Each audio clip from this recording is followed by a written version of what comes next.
Isa na naman magandang kwentuhan ang meron tayo ngayon dahil kasama namin ang isang happy family dito sa Czech Republic. Hello! At ito, magandang topic ito kasi since sila ay happy family dito sa Czech Republic, for sure meron kayong mapipick up na mga information, inspiration, at mga iba't ibang naranasan nila bilang pamilya dito sa Czech Republic. So, ang goal namin sa inyo ay may matutunan kayo galing sa kanila na nandito na sa Czech Republic. Okay? So, abangan niyo yan dito lang sa Diary of an OFW kung saan ito ang kwento nyo. Sigaw sa mundo, ito ang kwento nyo. thank you! Thank you po! Happy family in Czech Republic. Hello! Welcome po sa Diary of an OFW. Thank you for inviting us here, of course. Thank you for your time. Yes, of course. Gusto rin namin makatulong sa mga kababayan natin na gusto makarating ang pamilya dito sa Czech Republic. So, willing kami mag-share ng mga experience namin dito sa Czech Republic. Yun nga po kaya sabi ko, interviewin ko nga tong happy family in Czech na to kasi sila ay parang makikita mo talagang happy family talaga sila dito. At take note, medyo matagal na po sila dito. Nasa 3 years na po, no? My husband was 4 years here living in Czech Republic and kami nung mga anak ko is coming 3 years. So nauna po yung husband niya Yes, dito? nauna yung husband ko dito. My husband was here around 2022. So, me and my kids is around 2023. Okay. Tapos in-apply po kayo as family reunification? Yes. Yung may card? Yes. Permit? Yes. Yes. Okay. It's long-term residence permit. Okay. So, for sure dyan, maraming nanonood na paano daw bang family reunification? Kasi Yes, madami nagtatanong yan. And for sure, sa kanila rin, maraming nagtatanong. So, bigyan niyo po kami ng idea ngayon, paano yung prosesong ginawa ninyo sa Pilipinas, ano yung mga dokumento pinasa. Okay. First of all, kailangan yung husband or wife na nagtatrabaho dito sa Czech Republic is 6 months more. Okay? 6 months more. Yun kasi ang allowed ni Embassy ni Czech Republic. So, sa Pilipinas naman, kung kukuhanin mo is si wife at yung family mo doon, kailangan nila maghanda ng passport, NBI para sa adult na, and then sa minor is like birth certificate and marriage contract, which is katunayan na kayo ay isang buong pamilya. So, yun ang kukuhanin doon sa Pilipinas ni applicant. So, dito naman sa Czech Republic, si sponsored, kung si husband o si wife, yung nagtatrabaho dito sa Czech Republic, is medyo madami siyang kukuhanin talaga. Talagang madami siyang kukuhanin. Like, employment contract is hawak na niya. So, employment contract, hawak na niya. Tapos, is, ang kukuhanin pa niya is very accommodation contract. So, accommodation contract. Proof of accommodation. Yes, proof of accommodation contract. Mama, idedetalyo ko kung paano yung sa accommodation contract ko. Sabihin ko muna kung ano yung mga kailangan ninyo. Tapos, 3 months passive salary. Ito yung sinasabi ko is sa long-term residence permit, not sa... Separate sa visa. Separate sa visa ng ibang under family reunification. So, 3 months passive salary. Dapat yung salary, passive salary mo is meron siyang sealed. Nanggaling siya mismo. Ang galing mismo sa company. Or kung may pinasa sa'yo ang company ng payslip salary mo, pinaprint mo, dali mo siya sa HR, pa-sealed mo. Para katunayan, iyon ay authenticated at true original na iyon ang salary mo. So sa mga nagtatanong, hindi ba kailangan ba nila ng sa bangko? No need. So, kahit po may anak kayong kukuhanin, tatlo kayo magsabay-sabay po, Tatlo kami kinuha. Payslip lang ang provide ng husband Yes, niyo. payslip lang ang pin-provide ng asawa ko. Yun ang kagandahan ng family reunification for residence Walang permit. show money. Wala kang show money. Ito yung gusto naming emphasize actually na pagka mag-apply ka family reunification, hindi mo kailangan ng malaking pera sa bangko. That is true. Unless visa yung i-apply mo, kailangan talaga. Pero sila, tatlo kasi silang nag-apply and then payslip lang ng husband nila. So napakalaking tipid, napakalaking advantage nun pag nag-apply ka ng family reunification. Kung tutusin, isipin mo, napakalaking pera na kailangan mo na meron sa bangka, which is my husband is only 7 or 8 months only here in Czech Republic. So wala pa masyadong ipon. Wala pa siyang isang taon, wala pa siyang ipon, nagbabayad pa ng mga inutang namin sa Pilipinas. So, isipin mo, paano kami kukuhanin ito? Hindi naman, wala pa na kaming naiipon. Di ba? So, ang syempre ako as a mother, gusto ng asawa ko, magkakasama kami. Nag-search ako kung paano namin, ang gagawin namin para magkasama-sama kaming isang buong pamilya dito sa bansang Czech Republic. So nakita ko nga doon yung financial support is they have 2 options and they have a 2 visa na nakalagay doon. So, syempre, ang pipiliin namin is yung card, long-term residence permit, which is hindi kami hinahanapan ng financial statement or bank statement. Ang hinanap lang sa amin is 3 months consecutive monthly salary, payslip. 3 sunod-sunod na buwan. Kailangan pa din ba ng confirmation of employment? Yes. Kailangan din. So, payslip and confirmation of employment. Yes. Yung employment contract mo is kailangan may sealed ng company.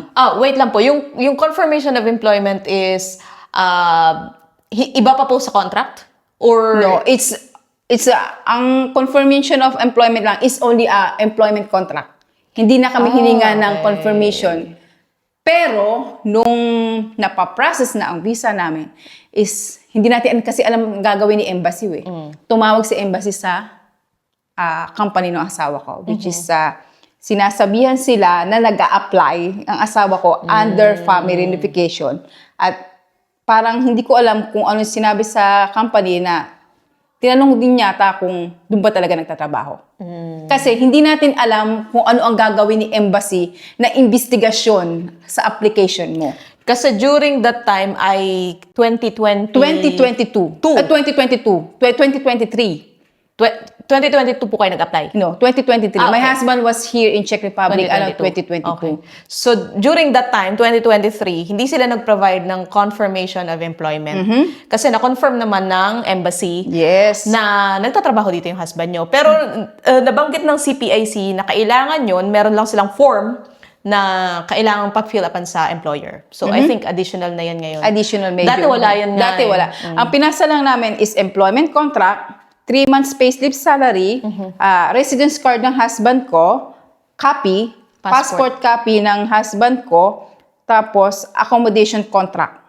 Sa accommodation contract is dapat nakapangalan doon Yung pangalan kami nila. at yung mga anak ko. Hindi pa pwedeng si husband lang. Kasi marami nagtatanong sa amin na about na, pwede ko bang gamitin yung accommodation contract ni husband? Which is illegal kasi hindi alang confirmation ng may-ari. Kailangan malaman ng may-ari kasi doon sa loob ng accommodation contract, ilalagay ang pangalan ni applicant. Hindi siya pwedeng basta-basta mo gamitin. Mayroong accommodation contract ang asawa ko, gagamitin ko to para mag-apply. Which is pag nag-apply ka doon, hahanapin mismo ni ministry yung pangalan mo doon. Pag wala doon, ibabalik lang sa'yo lahat ng documents mo. Ito yung isang bagay na kailangan ninyong tandaan pagka mag-a-apply kayo ng kahit employee card, family reunification, anything na may visa. Proof of accommodation, automatic kailangan nakapangalan ka dun sa bahay na yon. Kasi yan yung way ng ministry para i-check na meron ka talagang bahay. Pag wala kang pangalan dun sa bahay na yon, mari-reject ang ina-apply mong visa. Regardless kung PR man yan, employee card man yan, reunification man yan, travel visa man yan, kailangan yan. So, pag kukuha kayo ng proof of accommodation, laging nandun yung pangalan nyo. Yes. Kasi dun nila i-check yan. It's true. At by the way, tumatawag pa lang ministry. May mga time na tumatawag ang ministry Hindi sa natin bahay. alam. Hindi natin alam ang gagawin nila. Kaya be ready. Kahit kami rin, hindi rin namin alam na tatawag, mag-i-email pala ang embassy sa company ni husband. So, hindi natin alam kung paano investigation ang gagawin ni ministry doon sa documents niyo para mapatunayan lang na legal lahat ng documents niyo. Yun yung way nila para malaman kung tama ba talaga at i-approve ba nila yung ina-apply mo. Yes, it's true. Tapos, may nagtatanong sa amin about di ba, kukuhanin nila yung anak nila, hindi lang yung asawa. Pati ba ang minor kailangan nandoon sa accommodation contract? Ang sagot po, yes. Kasi saan sila titira? Yes po. Hindi po pwedeng ang adult lang ang ando doon. Kasi po, hahanapan din po ng accommodation contract ang bata. Saan po titira ang bata? At meron pa rin po nagtanong about sa, nakatira po ako sa ganito, dito po ako nakaregistered, pero po, ang amo ko po, binigyan po kami ng bahay para sa pamilya ko. Kailangan ko po bang lumipat ng address sa ministry at sumama doon sa bahay na pinrovide ng amo ko? Mag-change accommodation contract? Ang sagot ko, yes. Ang family reunification po is to tie the family. Yeah. Hindi po kayo pwede na Magkaibang address. magkaiba na address. Hindi po i-approve ni embassy yan. Yeah. Kasi nga, anong point nang mag-apply ka ng family reunification kung magkaiba yung address nyo? Yes, marami po nagtatanong sa amin yan. Sabi ko, ang lagi ko pong paliwanag sa kanila, paano po kayo masasabing family kung magkaiba po kayo ng bahay na tinitiran? Hindi po pwede. Yeah. Magkakaroon po ng questionable po dyan. Baka po ma-denied lang ang ano ninyo. Hindi na po kayo, papers po ninyo is mare-reject lang. Kasi yan po yung karaniwang problema natin dito, accommodation. Yan po ang napakahirap na problema natin dito, accommodation lagi. Madaming question about the accommodation contract. Kasi ang ano nila, ang iniisip nila, kagaya lang dun sa ibang bansa or sa Pinas na kukuha ka lang ng bahay tapos na. Kontrata No, tapos na. hindi. Dito kailangan naka-indicate talaga yung pangalan Indicate. at iisa yung address ng isang pamilya. Okay, dagdag ko pa about, andito na lang dito tayo sa accommodation contract. So, sa vlog ko, siguro naman na napanood niyo sa vlog ko na na-scam kami. Okay. Which is true, na-scam kami. Marami nagtatanong na, ma'am, kukuhanin ko po yung pamilya ko dito sa Czech Republic. Ayaw pong pumayag ni landlord na dito ko itira. Kailangan ko po bang humanap ng bahay para sa pamilya ko? Ang sagot po, yes. Yan po yung risk ng pagkuha natin ng family sa Pilipinas. Kasi kailangan nyo po lumipat ng bahay at magbayad na po ng renta na hindi pa po sila dumadating dito. Bakit? Para patunayan sa ministry Doon ka na na may talaga. titiran po yung yung pamilya niyo na kinuha na dito, papunta dito sa Czech Republic. At ito pa po tanong, about po sa scam. Ito po kasi nangyari, totoo, experience namin, hindi po naging madali ang experience namin dito sa bansang Czech Republic. Nung in-apply po kami ni husband, hindi po pumayag yung landlord niya na dito kami tumira sa bahay na tinitira. Kasi provide po hindi po ni employer provide po ni agency. Okay. So, share apartment po sila, share room. Hindi po pumayag yung agency na gamitin yung accommodation contract, which is naghanap ang asawa ko ng bahay. Which is nakahanap naman. So, nag-start na siya mag-process ng visa namin. Nag-start na kami. Everything is okay. Naipasa na namin doon sa embassy. Tinanggap lahat ni embassy ang mga documents namin. So, nag-iintay kami. Ang tagal namin nag-intay. Until 8 months dumating. Dumating yung nag-email ang embassy sa company ni husband na this is to confirm that your employee is applying for family reunification. But the accommodation contract has a problem. Yung owner na nagpapaupa, yung landlord na nagpapaupa sa amin is hindi siya ang the real owner. So, hindi siya ang the real owner. But, alam na ng husband ko kasi May that time or bago pa nalaman ni Czech Embassy, May that time, ang husband ko is hinuli ng police. So, it's a very struggle here in Czech Republic with my husband. So, hinuli siya ng police kasi ang paninirahan niya sa bahay na yon is illegal. Illegal siya. Kasi yung owner is natuklasan ng real owner na yung nagpapaupa dun sa bahay, yung umuupa dun dati sa bahay, ay pinapaupahan yung bahay. So parang nagrenta siya doon sa owner tapos pinaparentahan pala sa iba nang walang consent ng Yes, na owner. walang consent ni owner. So, the landlord don't have a rights para paupahan yung flat na yon. So, natuklasan ng husband ko. So, hindi kami makakapag-provide ng accommodation. hinihingi ni embassy na katunayan na yung landlord na yun ay binibigyan niya ng permiso para paupahan doon sa amin. So, hindi kami makakapag-provide. Ang kainaman dito, si agency, tinulungan nila yung asawa ko. Now, which is, ang agency na ngayon ang naghanap ng bahay para sa amin at pinadala ngayon sa ministry. Because binigyan na kami ng 1 month ni ministry para i-provide yung documents na yun. After doon, na-provide. Kaya ang lagi ko sinasabi sa kanila, make sure na yung accommodation contract ninyo is the real owner or merong karapatan yung landlord na magpaupa doon sa flat na yun. May question pala po ako dyan. Ano yung pre-provide ninyo na documents nung nagpasa kayo? Kontrata lang? Kontrata bahay? Sa proof of accommodation? accommodation. Yes, kontrata lang. Okay. Kontrata so, lang. nakapangalan siya dun sa kausap niyong tao. Kausap na tao. Which is hindi naman super yun eh. legalized, ha? Super legalized siya. So, confirm siya sa Cheska Posta. Confirm. May tatak siya ng abogado. Kaya nga tinanggap ni embassy kasi may stamp siya. May stamp. So hindi naman siya kasi tatanggapin ni embassy na wala siyang stamp, 'di ba? Kailangan lahat ng documents mo is original. Okay, so ganito yan. Meron kasi ditong pwede ka mag-sublease. Sa Prague, alam ko karamihan may mga subleaser doon. So, kumbaga, sila yung nagbabayad sa owner, tapos ikaw yung magrerenta sa bahay na yun. Pwede yun. Pero, meron kasi yung authorization sa owner. Yes. So, gaya namin, no, noong una, dati kong employer, sila yung subleaser. So, kausap nila yung owner ng bahay, tapos sila yung nagbabayad sa owner, and then ako ang nagbabayad sa company. Sublease ako. Yes, So, it's true. if in case sublease ka, kailangan mo mag-provide ng SPA or isang confirmation form, nakalimutan ko yung pangalan. Basta yung Yes. form na yun ay may pirma ng owner. Yes, it's true. May pirma siya ng owner na binibigyan kang consent na manirahan doon. So, hindi lang contract, kailangan mo ng kontrata ninyong dalawa ng kausap mo, kailangan mo ng SPA, or yung confirmation na yun na may mga pirma ng may-ari. So, if in case, sublease ka sa magiging bahay ninyo. Yes, Ano? it's true. That's yun yung nangyaring problema sa amin dito sa Czech. Hindi ko na sinasabi kung magkano kalaki yung perang nakuha. Malaki Kasi pa- talagang malaki. Pag-usapang accommodation, alam na Talagang natin malaki. yan. Kasi meron kang 1 month deposit, 2 months advance. So, malaki talaga kung iisipin mo ang makukuha nila.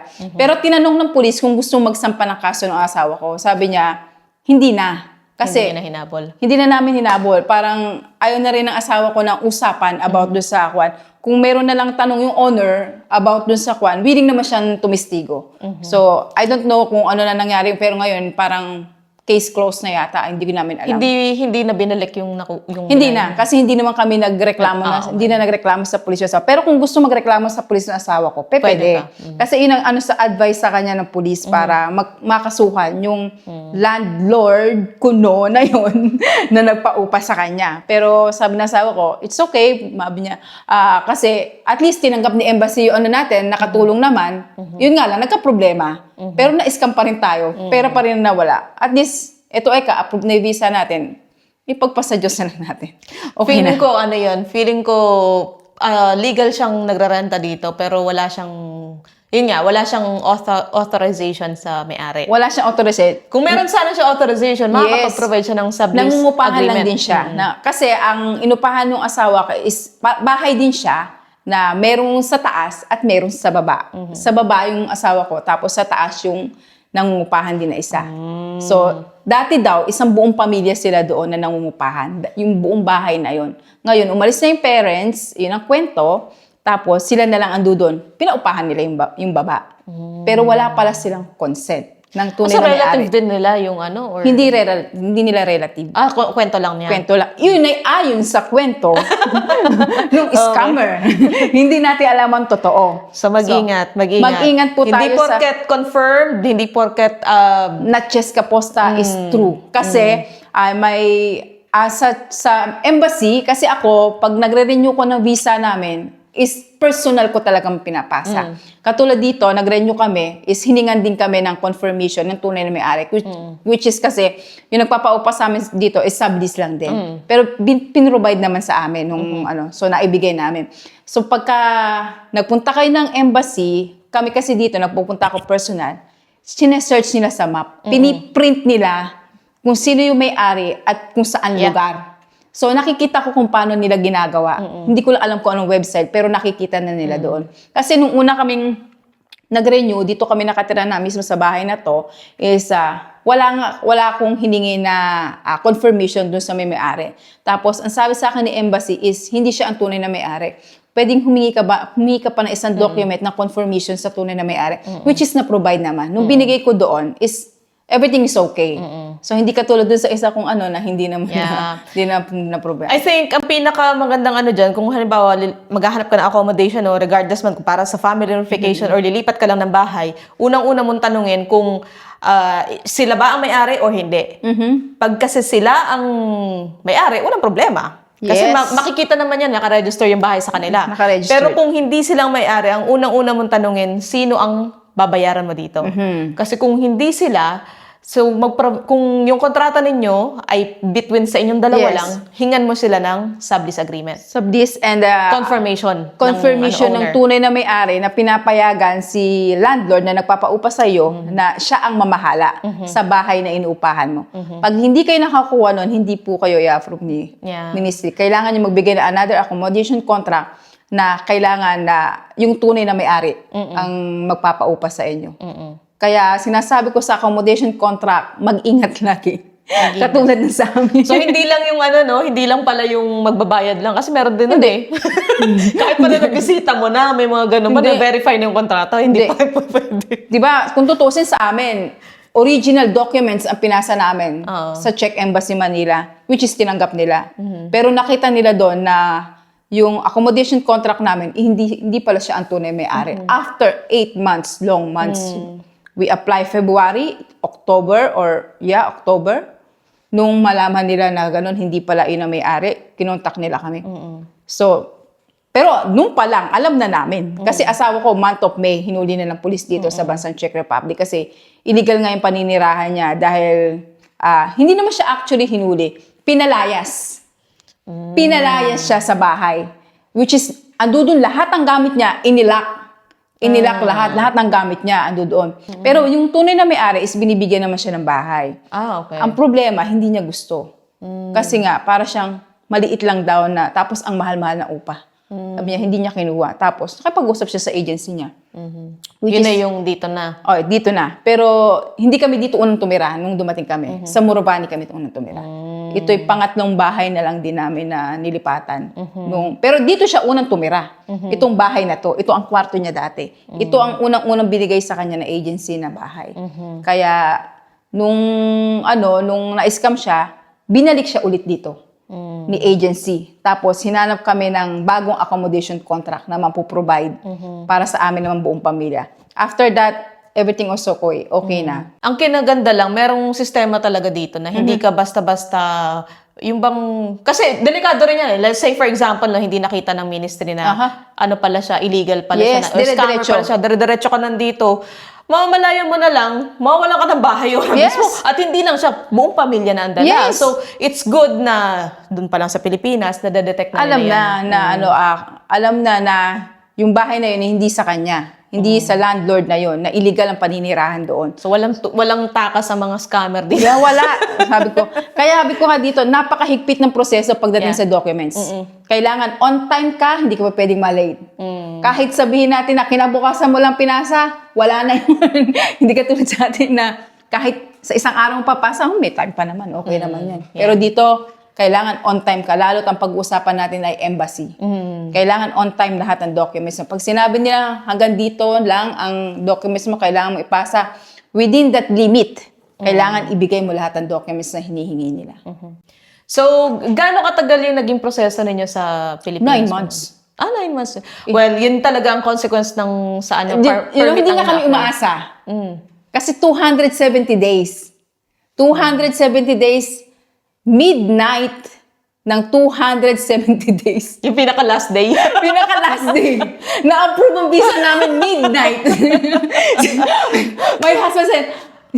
My husband called me and said, approve na visa ninyo. On the day na end na talaga. Walang-wala na. 270 days from the day na nagpasa ka ng Yes. documents. February, kung di ako nagkakamali, February 22. And then November 22. Midnight. The next day is 23. Ala na talaga. Pero the midnight, na-approve ang visa namin. Ano pala, tawag dito, save the best for Yes! last. The only option na lang na nangyayari sa amin iniisip na lang namin, kung di ma-approve ang visa, mag-apply na lang ako as employee. Tapos saka namin kukuha ulit ang anak namin. Magta-try Kasi hindi namin alam kung paano investigation ng... Kasi alam namin sa sarili namin, kompleto. Hindi namin alam kung meron ba kaming pagkukulang o kulang ba yung salary ng asawa ko kasi 3 kaming kinuha.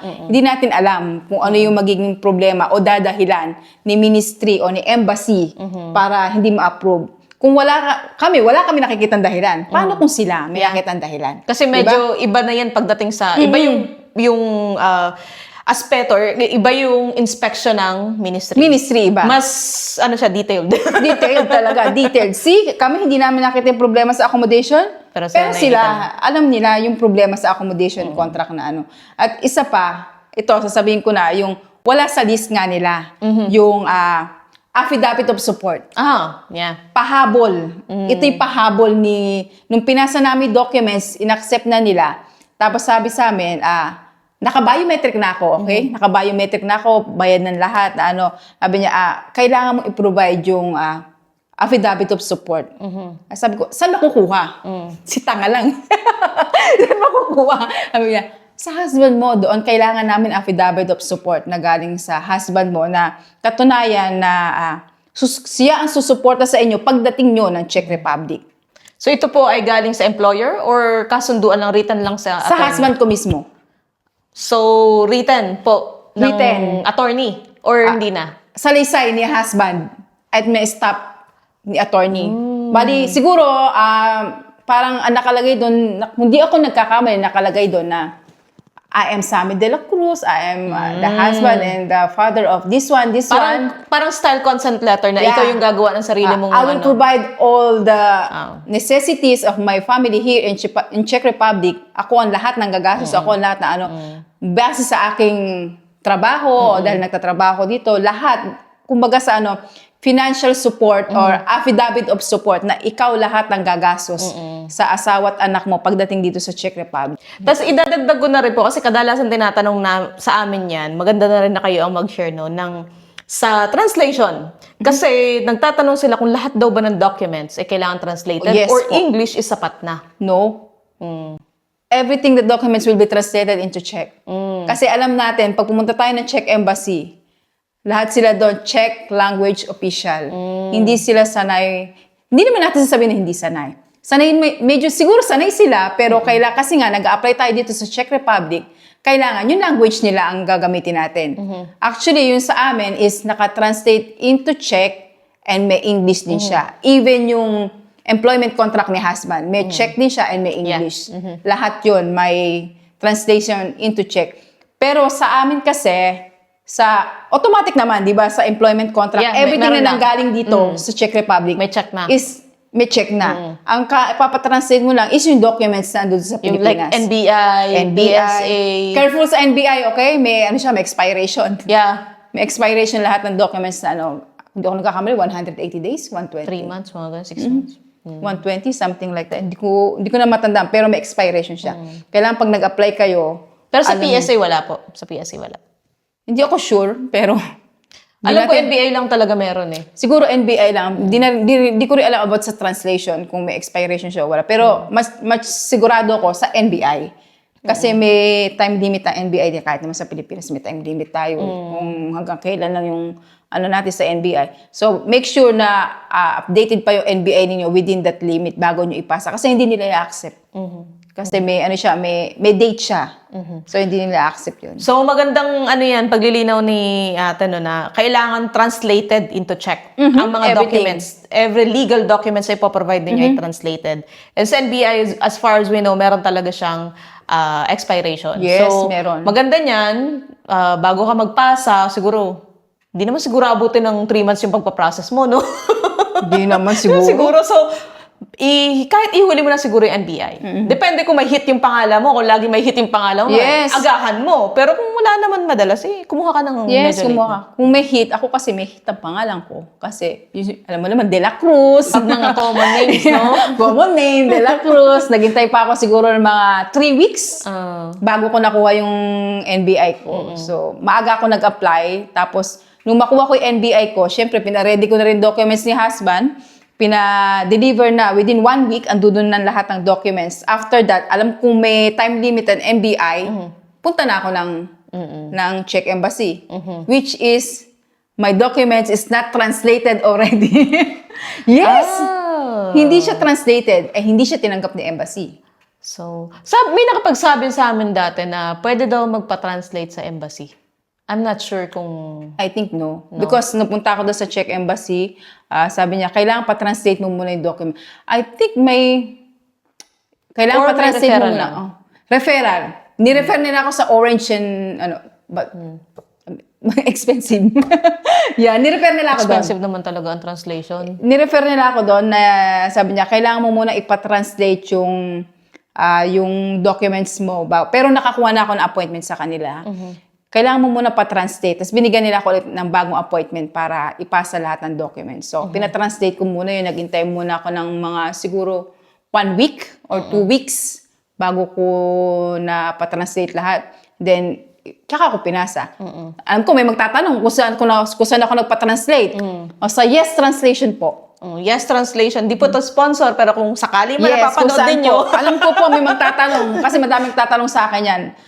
Pero ito po ay, Yes Translation po, hindi ko po sinasabi na kaugnayan ako doon na. Doon lang po ako nagpa-translate. Okay. Which is, hindi ko rin po alam yung office nila, hindi ko rin po sa... Ano po to? Online? Online lang po. Okay. Online lang po ako kumbaga sa risky, okay? Risky.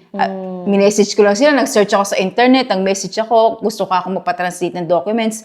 Tinanong nila ako, how many documents? Sabi ko, siguro pinatranslate ko, siguro 6. Kasi 3 sa anak ko, 2 sa anak ko, tas 2 sa akin. Siguro mga 6 o 5. Tapos, yun nga, pinadala ko sa kanila. By print, hindi ko pinadala direkta. Through email. Paano ko, PDF, sinend ko sa kanila Kinonvert through email, and then, nag-send back sila sa akin na, verify na translate na. Pero bago ko makuha yon through LBC, kailangan ko munang bayaran yung pera. Yung payment nila. Tinuos nila kung magkano, tapos nagbayad ako. Alam ko, may magtatanong magkano binayad ko sa Yes Translation. It's around 12,000. 11,000 something, nasa pagitan ng 11,000 and 12,000. Hindi siya higit doon. Pero sa iba, much more. Kaya dito ako nagpa-translate kasi ito yung mura na nakita kong translation. Risky. Risky kasi hindi ko alam yung office nila. Hindi ko alam kung sino kausap ko. Yeah. Di ba? Hindi ko alam kung sino. Nagtiwala na lang kami. Tiwala na lang kung matatranslate o hindi. Which is, na-translate naman. Na-receive ko naman yung documents. Kaya naipasa ko sa Czech Embassy. So overall, pagka mag-a-apply kayo ng reunification, yun ang pinakagastos nyo, no? Yes. Pag sa permit ha, Permit. yung translation talaga. Sa Pilipinas, medyo mahal po Mahal talaga. talaga eh. Hindi ko alam magkano range na ngayon. Nung sa panahon namin, parang nasa less than 1,000 lang eh. Mahal per na. page. Per page kasi yun eh. Per page. Pero sa iba kasi umaabot ng, marami kong pinagtanungan, sa iba umabot sa akin. Nung nagpatos ako, sa iba umabot sa akin ng 35,000, 40,000. Ano lang Sobrang yun? mahal. Ilang documents lang yun? Yes, ilang documents lang. Kung tutuloy mo, NBI, birth certificate, marriage contract, malagyan natin 2 birth certificate, 1 marriage contract, tsaka NBI. Ilang pages lang? 4, tapos apostille, bali 8. Kasi yung apostille pa papatranslate mo pa yun eh. Lahat papatranslate mo. Bali 8 yung documents na pinatranslate namin. So sa ibang translation, umabot siya ng 45, mayroong 35, may 28. So ito yung pinakamura. Sino i-grab mo? Siyempre, yung pinaka-less than. Yeah. Yun ang ginrab ko. I think legal naman. Nakuha niyo ito. Yes, legal naman. Andito na kami sa Czech Republic. Nakarating na kami dito. Well, ang pinaka-ano lang talaga dyan, pagka yung mga legal documents na translation, medyo mahal talaga siya. Yes. Expensive talaga. Kasi legal ang usapan eh. Pero kung sakali man na naghahanap din kayo ng mura, either i-grab nyo yung sa Yes, punta kayo dun sa Yes na website. Mamaya, i-share nyo po sa akin yung link para ilalagay sige. natin sa description. Tapos, or kung risk taker kayo, no? Yes, katulad ko, risk taker ako. Oh my Pwede goodness. naman. Basta, make sure na matatanggap yung documents at legal documents yung itatranslate.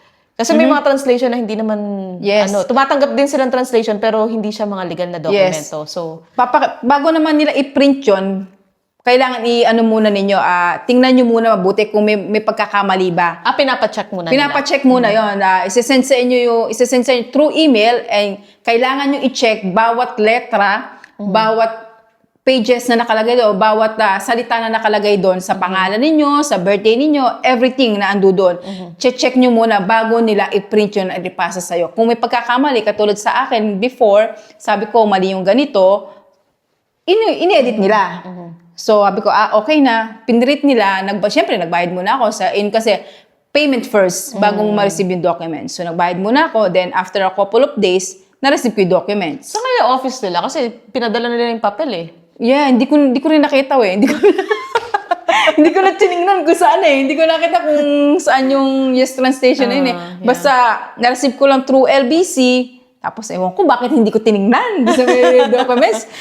Basta hindi ko siya tinignan. Tapos, punta na kami siguro kasi may schedule ako doon. I think, hindi ko alam kung binigyan ba ako ng schedule or kahit kailan ako pumunta. Okay. Hindi ko alam kung binigyan ako ng schedule ng embassy, ganito ako pumunta, or kahit kailan ako pumunta. Basta, alam ko, within 1 month.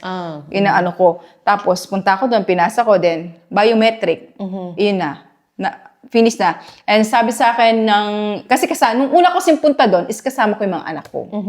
Ang sabi sa akin ni embassy, no need yung mga bata. Pero Kasi sa biometric, kasama dapat sila. walang biometric ang bata pag sa Czech Embassy ng Manila. Kasi ang hinihingi lang, pag nagpasa ka ng documents, is may kalakip na yun na passport size picture. Kahit ikaw na adult, may kalakip na yun na passport size na picture. So, ang magbabiometric lang doon is yung adult parents. Pero ang bata is wala. Kaya no need na kasama ang bata pagka pupunta ng Czech Embassy. Tapos, nung nireceive ko din, ako lang din. Ako lang din ang kumuha. Kasi nung una kasi kasama ko yung mga bata, which is struggle. Napakahirap bumiyahe. Tsaka medyo strict ata sa embassy sa Pilipinas. Strict pag wala kang appointment. Hindi sila entertain. Sa down pa lang, hanapan ka na ng appointment nila. Hindi sila nag-entertain ng walk-in. Hahanapan sa iyo yung email ni embassy. Saan ka pupunta? Hihingan ka rin na ID sa baba pa lang. Tapos pagkakit mo sa taas, meron dong Filipino worker na may mga pulis din doon. Sa embassy na siguro mga dalawa siguro nakakuha doon. Tapos meron din doon na nag-a-assist sa'yo yung mga documents. Siya mismo magkukuan-kuan. Nasaan yung ganito, nasaan yung ganyan. Ikiklip mong ganon. Tapos yung sa may front naman doon, sa window, sanay din siya parang Pilipina din siya. Hindi ko alam kung nagbago na ngayon na. Tapos hindi na mag-check ng documents mo, tapos ipapasa doon sa loob, kung ano mangyayari, kung ano kulang. Pag meron ka mga kulang documents, minsan, may lumalabas doon na kailangan ko ng ganito, ganyan. Minsan, sabi niya, kailangan ko ng ganito. Medyo strict talaga sila. Kung sa strict talaga sila. Minsan, hindi sila, sabi niya, bakit kulang yung ganito? Bakit ganyan? Hindi mo ba alam yung documents? Kaya, be careful sa documents kasi hindi sila tumatanggap ng documents na kulang. Yun ang lagi nila. Make sure na kompleto. Tsaka sayang din kasi yung effort na pagpunta mo doon, tapos kulang ang dala mo. Kung kami naman kasi, okay, malapit lang naman kami. Bulacan lang kami Yeah. Bulacan to Manila. Ay, malayo din yun, Malayo din kung tutusin. 1 hour, yes, tas traffic. Traffic kung tutusin. Pero yung sa iba na manggagaling pa ng Tumas probinsya. Baguio, ng La Union, o kung saan saan. Kasi isa lang embassy. Oo, isa lang ang embassy kahit yun sa Visayas at saka Mindanao, ang embassy lang naman sa Manila Wala na silang pupunta ang embassy, yun lang. So, sayang ang pamasahe. Lalo kung So, di bali nang mag-sobra yung documents mo, wag na magkulang.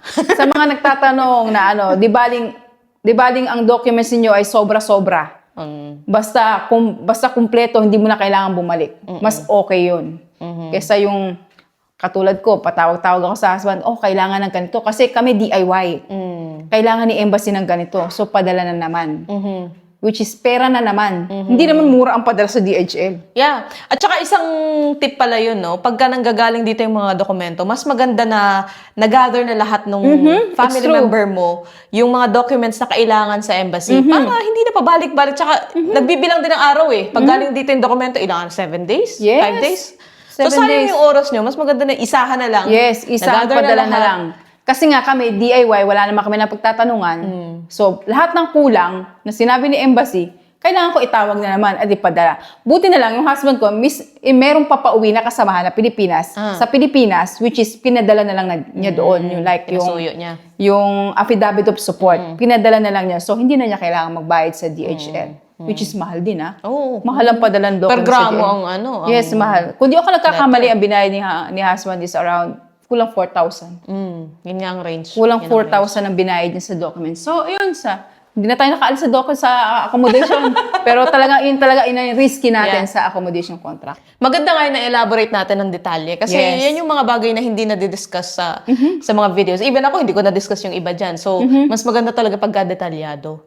Tsaka, yun kasi kami, experience namin, DIY, wala kang pagtatanungan talaga. Do it yourself. Kailangan mo mag-imbestiga through internet kung ano mga documents na kailangan mo at kailangan mong i-prepare. Research talaga. Research talaga. So, may mga nagtatanong sa akin about kailangan ba kailangan pa ba ipadala ng asawa ko papunta ng Pilipinas yung documents? Baka naman pwedeng dyan na lang ipasa ni husband o ni wife yung documents sa Czech Embassy. No, hindi. Sabi ko, no, ang processing is Sa dyan Pilipinas. sa Manila. Sa Manila. Tapos, ipapadala naman nila dito sa Czech Embassy. Ganun ang processing nila. Kaya medyo 2 to 3 months ang nagiging processing nila. Which is hindi rin natin alam kung true or what, kung ano ang nila, kung paano nila pinaprocess ang ating visa. Basta alam natin, kailangan ipadala ang lahat ng documents sa Pilipinas, sa Czech Embassy Manila, ipaprocess, doon mo ipapasa lahat at hindi na natin alam kung paano ang gagawin nila. Tsaka common sense kasi nag-a-apply ka sa Pilipinas. Hindi ka pwedeng mag-apply sa ibang bansa ng... Yes! Madami Kung saan nagtatanong sa amin yan. doon ka magpapasa. Tinatanong, kailangan pa ba ipadala dito ng asawa ko? Andiyan na nga siya sa Czech. Yeah. Di ba pwedeng kami na lang ang magpadala dyan ng documents para dyan na lang niya ipasa? Sabi ko, it's a law. Hindi natin pwedeng palian ng law ng Czech Republic. Kailangan sumunod tayo sa law nila dahil tayo ay foreigner dito. Yeah, exactly. Yun. Tsaka wala ka talagang escape eh. Wala kang escape. Anyway, so... Tapos na tayo sa documents, no? Medyo mahabang topic talaga yung Yes, documents. Pero for sure niyan, marami silang mapipick Sana up dyan. naintindihan ninyo. Yeah. From the time na na-approve yung visa ninyo, as a family, and then syempre, nagsariling gastos din kayo sa ticket niyan, for sure, Yes. diba? So, kamusta nung dumating kayo dito sa Czech Republic? Ano yung feeling na pagkatapos ng 270 days to be exact, nakarating kayo? 270 days. So, nung ma-approve ang visa namin, syempre, bibili mo ng insurance.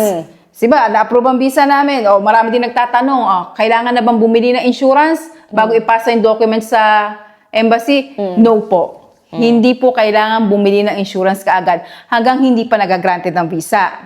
Yan po. Pag po nag-granted ng visa, Saka saka kayo bumili ng insurance. Tsaka may instruction ng embassy. Yes. May instruction sila. Hindi po kayo hahanapan ni embassy ng insurance pa. Once na nag-granted po ang visa ninyo, hindi nyo naman po makukuha yung visa ninyo hanggang hindi kayo bumibili ng insurance. Kasi yung insurance na yon, iyon yung proof ninyo sa embassy na may insurance kayo para makuha ninyo ang inyong visa. So, bago kayo bumili ng insurance, kailangan granted ang visa. Yeah. Dahil iyon ang kukuhanin ni embassy sa inyo. At saka nagbibilang yan. Once na bumili ka ng insurance, nag-i-start na yung mag-count. Start na, yes. So, kung ikaw ay bibili ng insurance agad-agad, wala namang masama, no? Pwede naman. Pero imagine yung gastos. Sayang. So, Sayang. might as well, sumunod ka na lang sa instructions. Sumunod ka na sa instruction. Kami, nung mag-granted ng visa, right away, kasi gusto nga ng husband ko, is makarating kami kaagad dito. Na-approve ang visa namin na November 22 o 23, bumili ka agad ng VCV insurance. Pagkakuha niya ng insurance, sinend niya sa akin through email. So, pinaprint ko na lang. Marami din nagtatanong, kailangan ba sa Czech Republic pa kumuha ng insurance? Sabi ko, hindi ko masagot kasi hindi ko alam kung kailangan ba dito. Or, kasi maraming insurance ngayon na pwedeng gamitin, AXA. Di ba? May mga insurance na pwede. Madaming insurance kang pwedeng bilan. Natanong namin yan sa CPAC. Ang sabi ng CPAC, may option ka naman eh. Yun nga yung sinasabi nila, pagka nasa Pilipinas ka lang, pwede kang mag-travel insurance muna and then mag-shift ka dito ng comprehensive insurance. Regardless kung state insurance, yung VZP, or yung mga private insurance. Pwede. Pero kung halimbawa galing ka sa Pilipinas, I think it's gonna be the same kasi as long as may insurance ka, yung pinaka-importante. Yes, yun And ang importante. naka-base dito sa Czech Republic. Yes. Kami kasi, ang kinuha namin is state na. Which is VCP Insurance, Comprehensive Insurance. So, yun ang kinuha namin, yun ang binayaran ni husband. Alam ko, tatanungin nila kung magkano eh. Huwag nyo na pong tanungin. Masakit po sa bulsa. May link ang VZP. Yes. May form doon. Pwede kayo mag-fill up. I-try nyo lang kung magkano aabot. Madami po nagtatanong sa amin niya, magkano. Hindi ko po masagot kasi hindi naman po pare-parehas na company na insurance na kukuhanin natin. Kami po, VCP. So, yung iba kumukuha ng Maxima. Yung iba, AXA. Madaming insurance Tsaka sila depende kinukuhanan. rin sa bata at sa Depende. sa age. Depende sa Depende age. sa edad ng bata. Kung magkano yung babayaran niya insurance. So, ando doon tayo. Siyempre, bumili na kami insurance. So, pagkakabili namin insurance, pumunta na ako siyempre sa Czech Embassy para kuhanin yung visa namin. So, nung makuha ko na yung visa namin, so, bumili na kami plane ticket. Alam ko, may magtatanong, ano ba ang kailangan sa immigration? Minsan alam mo, yung pag nakaka-receive ka ng question, minsan gusto mo tanongin na, hindi naman ako taga-immigration. Yes! Madami nagtatanong sa akin tungkol sa ano po ang mga dinala ninyong documents sa mga documents pa bago po pumunta kayo dyan sa immigration po. Sabi ko, hindi naman po ako sa immigration, pero depende po sa immigration officer kung ano po ang hahanapin sa inyo. Pero ang pinaka-importante po is OEC. Ni husband. Kailangan po may kopya po kayo ng OEC ni husband. Kasi kukuha po kayo ng travel tax Okay. po. Hindi ko lang alam kung magkano binayad ko, pero less than. Pagka kasi walang OEC is mahal. Which is, ang OEC is katunayan ng OFW. Yeah. Diba? OFW. So, mura lang ang binayad ko doon. Siguro mga around 300 o 800. Para sa inyong tatlo na. Pero hindi ako sigurado, hindi ko na matandaan kung magkano. Pero wala pang 1,000 ang binayad ko nung kumuha kami ng travel tax. Pero pag hindi ka, ala kang OEC, mahal. Kung di ako nagkakamali, nasa 1,000 ang babayaran ng bawat isang tao. So, kailangan may OEC ka. At hinanap din po sa akin ng immigration yun. So, inanap. Hindi po ako taga-immigration, ha? Ang pinaka-importante siguro, dala mo lahat ng dokumento Yes, na yun ang ibinigay mo sa embassy and yun nga, yung dinagdag mo ng OEC kasi OFW yung nagre-reflect sa'yo. Yung OFW, hindi po natin alam kung ano ang itatanong sa inyo ni immigration officer. Sa amin po kasi smooth lang. So, tinanong lang ako kung saan pupunta ninyo? Czech Republic po. Mga anak nyo, opo. Passport. Binigay ko yung passport. Sino pupuntahan nyo? Si husband po. May OAC? Yun lang. Pinakita ko lang yun. Tapos, stamp.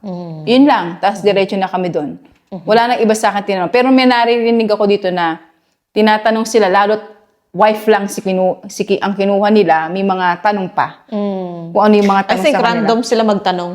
Hindi natin masasabi. specific, Kaya sabi ko sa kanila, may nagtatanong much better, dalhin nyo lahat ng documents niyo na pinrovide ninyo. Kasi sigurado may kopya kayo May kopya kayo nun eh. Dalhin nyo yung copy ng residence card ni husband, copy ng passport ni husband, OEC, lahat ng documents na meron kayo na galing kay husband dito sa Czech Republic. Kasi hindi natin alam kung ano ang itatanong ni immigration officer bago kayo makasakay ng eroplano. Mayroong mahigpit, mayroong mabait. Depende sa immigration officer Depende. Kaya mas mainam, dala nyo lahat ng Ano documents. yan? Way nila yan para ma-check kung tama talaga yung mga in-apply mo at tama yung mga papel na hawak mo.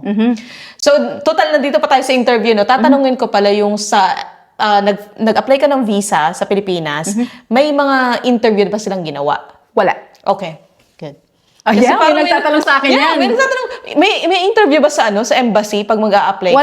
Wala siya ng interview. Basta papasa mo na yung documents mo, di ba? May schedule ka na interview na ganito. Wala po. Wala pong interview na nangyari sa akin. Basta ang hinanap lang sa akin, documents, ipapasa mo doon. Walang tanong-tanong na ano. Basta ang Sa embassy ito, sa Manila? Yes, hindi po sa VFS. Hindi sa VFS, hindi sa immigration? Yes. Sa ano po ito sa Czech Embassy of Manila. Yeah. So, wala Yun pala, dalawang klase kasing embassy. Yes! At kita Meron mo, bang BFS? ang dami nating na-share ngayon. May VFS, ito yung pang-Europe, Yes. all around Europe, Schengen area. Huh? And then may Czech Embassy. Yes. So yung mga nagfa-family reunification sa Czech Embassy po ang application. Manila. And Yeah. even employee card pala, ina-apply sa VFS. Yan, akala ko, nung mga time na yon dahil lang sa lottery and then sa pandemic kaya inalaw ng VFS. Kasi kami, as far as I know, yung mga kabatch ko, sa Czech Embassy talaga kami nag-apply ng employee card. So, I'm not sure kung nagbago ba yung batas nila or talagang Kasi si ganun. husband is VFS Manila. Kaya nung nag-apply ako ng family reunification, nagdadalawang isip ako, saan ako mag-a-apply? Yeah, yun nga eh. Saan ako mag-a-apply? VFS Manila ba o Czech Embassy? Buti na lang, malaking tulong si Google. Malaking tulong si Google kung saan ka mag-a-apply. Baka malito kayo, dalawa po talaga yung pinag-a-apply ng mga visas sa Pilipinas. Pagka family reunification po sa Czech Embassy Manila po, hindi po sa VFS. I think sa bandang Makati yung Czech Embassy. Pero Rufino yung, Tower. Yeah, sa Rufino Tower yung Czech Embassy, pero yung isa ay sa may bandang ano to? Yung sa may Kalimutan ko kabila, na rin. kabila ng Makati? Nakalimutan ko na kung saan yung lugar yan. Guadalupe? Yata, Basta doon. Di namin Basta alam. sa Rufino Building yung Czech Embassy. Czech Embassy. Pag yeah, hindi siya Rufino Building, VFS yan. for BFS sure. siya, yes. BFS siya pag hindi siya Rufino Building. Alam naman natin sa Makati, mga offices ando doon. Halos Mga lahat embassies. ng embassy ando doon. So doon ang Czech Embassy, doon kayo mag-a-apply for family reunification visa. So, yun na. Okay. So, nung nakarating kayo dito, for sure, dahil iba yung kultura, iba yung environment, iba yung lengguwahe. Yes. Ano yung mga challenges na naharap ninyo nung dumating kayo dito? Oh, madami. Siyempre, dumating kami dito. Unang-una namin ginawa is about our biometric. Yan ang unang-una namin ginawa nung dumating kami dito. Kasi Dumaan din po ba kayo sa police or hindi na? Biometric akala? biometric in MOI. control, MOI kami kaagad. So, kailangan kasi namin mag-report kaagad doon. Yeah. Within 30 days yun eh. Yeah, para malaman nila na andito na kami sa Czech Republic. So, nagpunta kami doon. Alam ko, tatanungin nila anong documents na dinala na naman namin doon. Same documents lang, dahil yun lagi. Same documents lang po. Pero ang hinanap lang po sa amin doon is passport.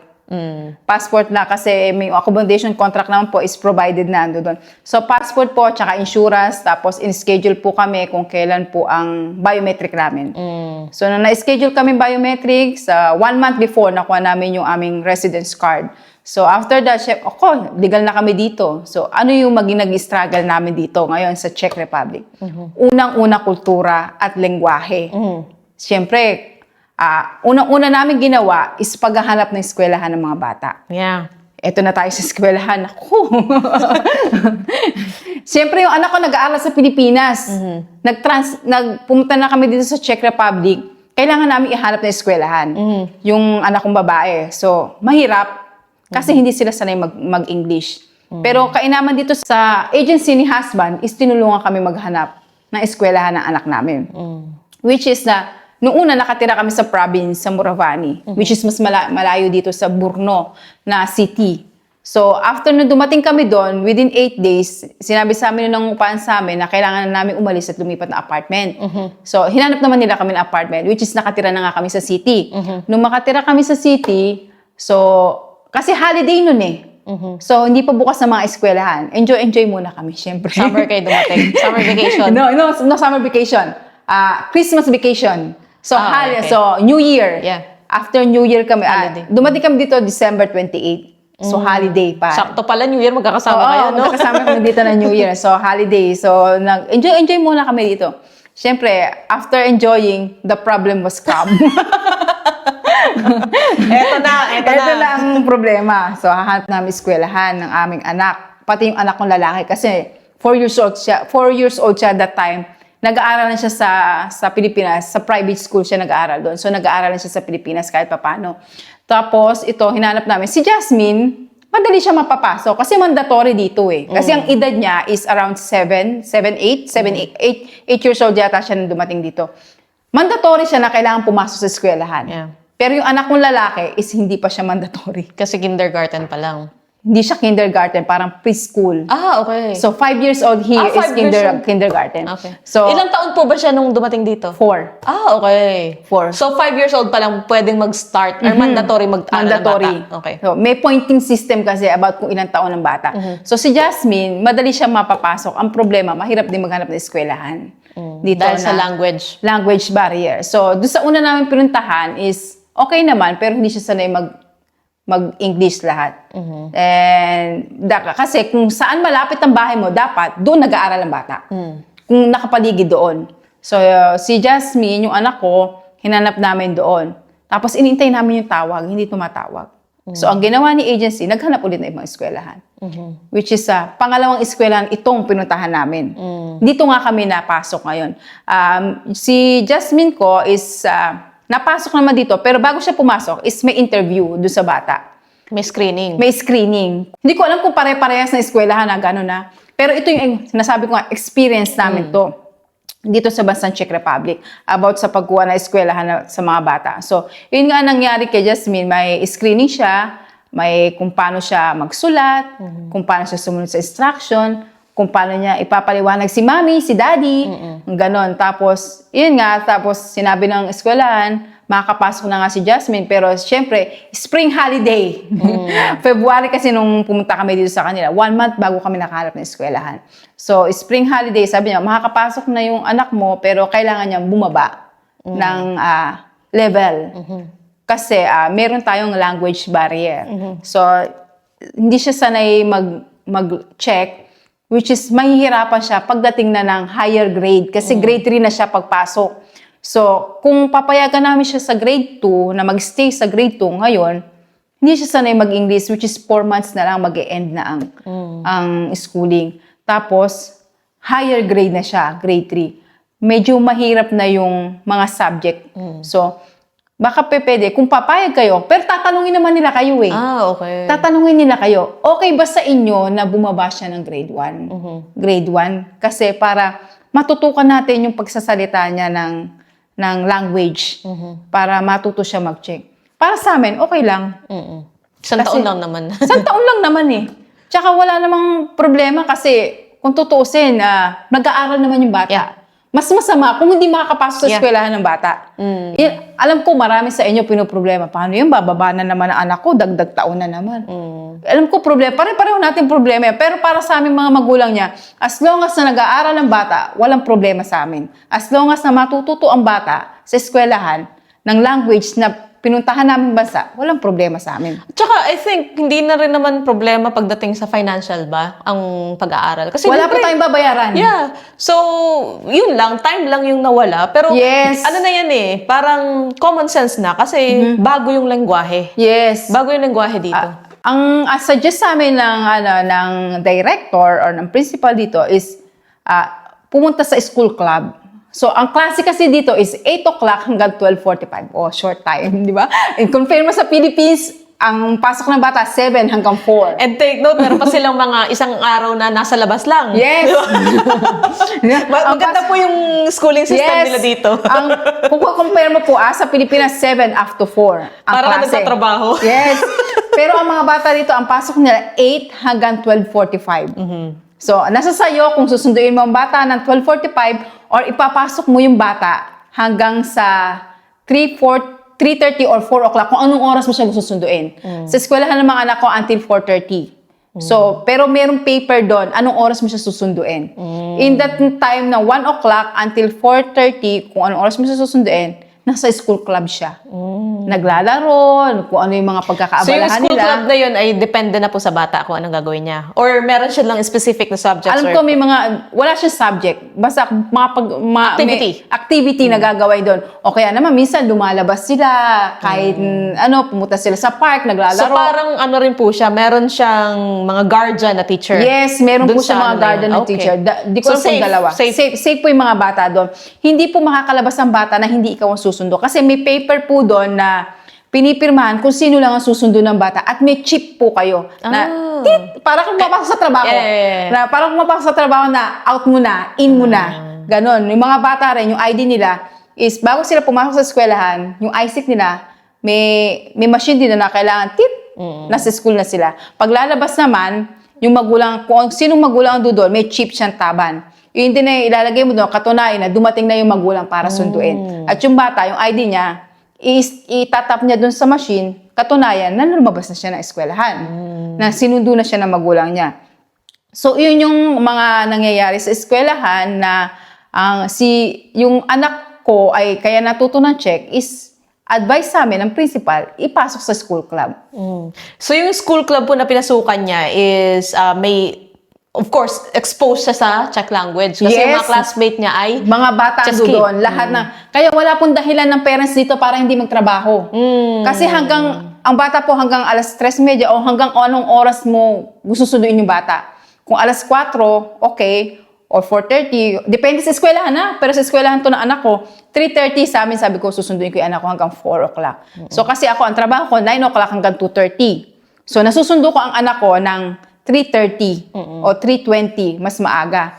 Tapos minsan si husband magsusundo. So nasa sa inyo kung anong oras susunduin yung bata.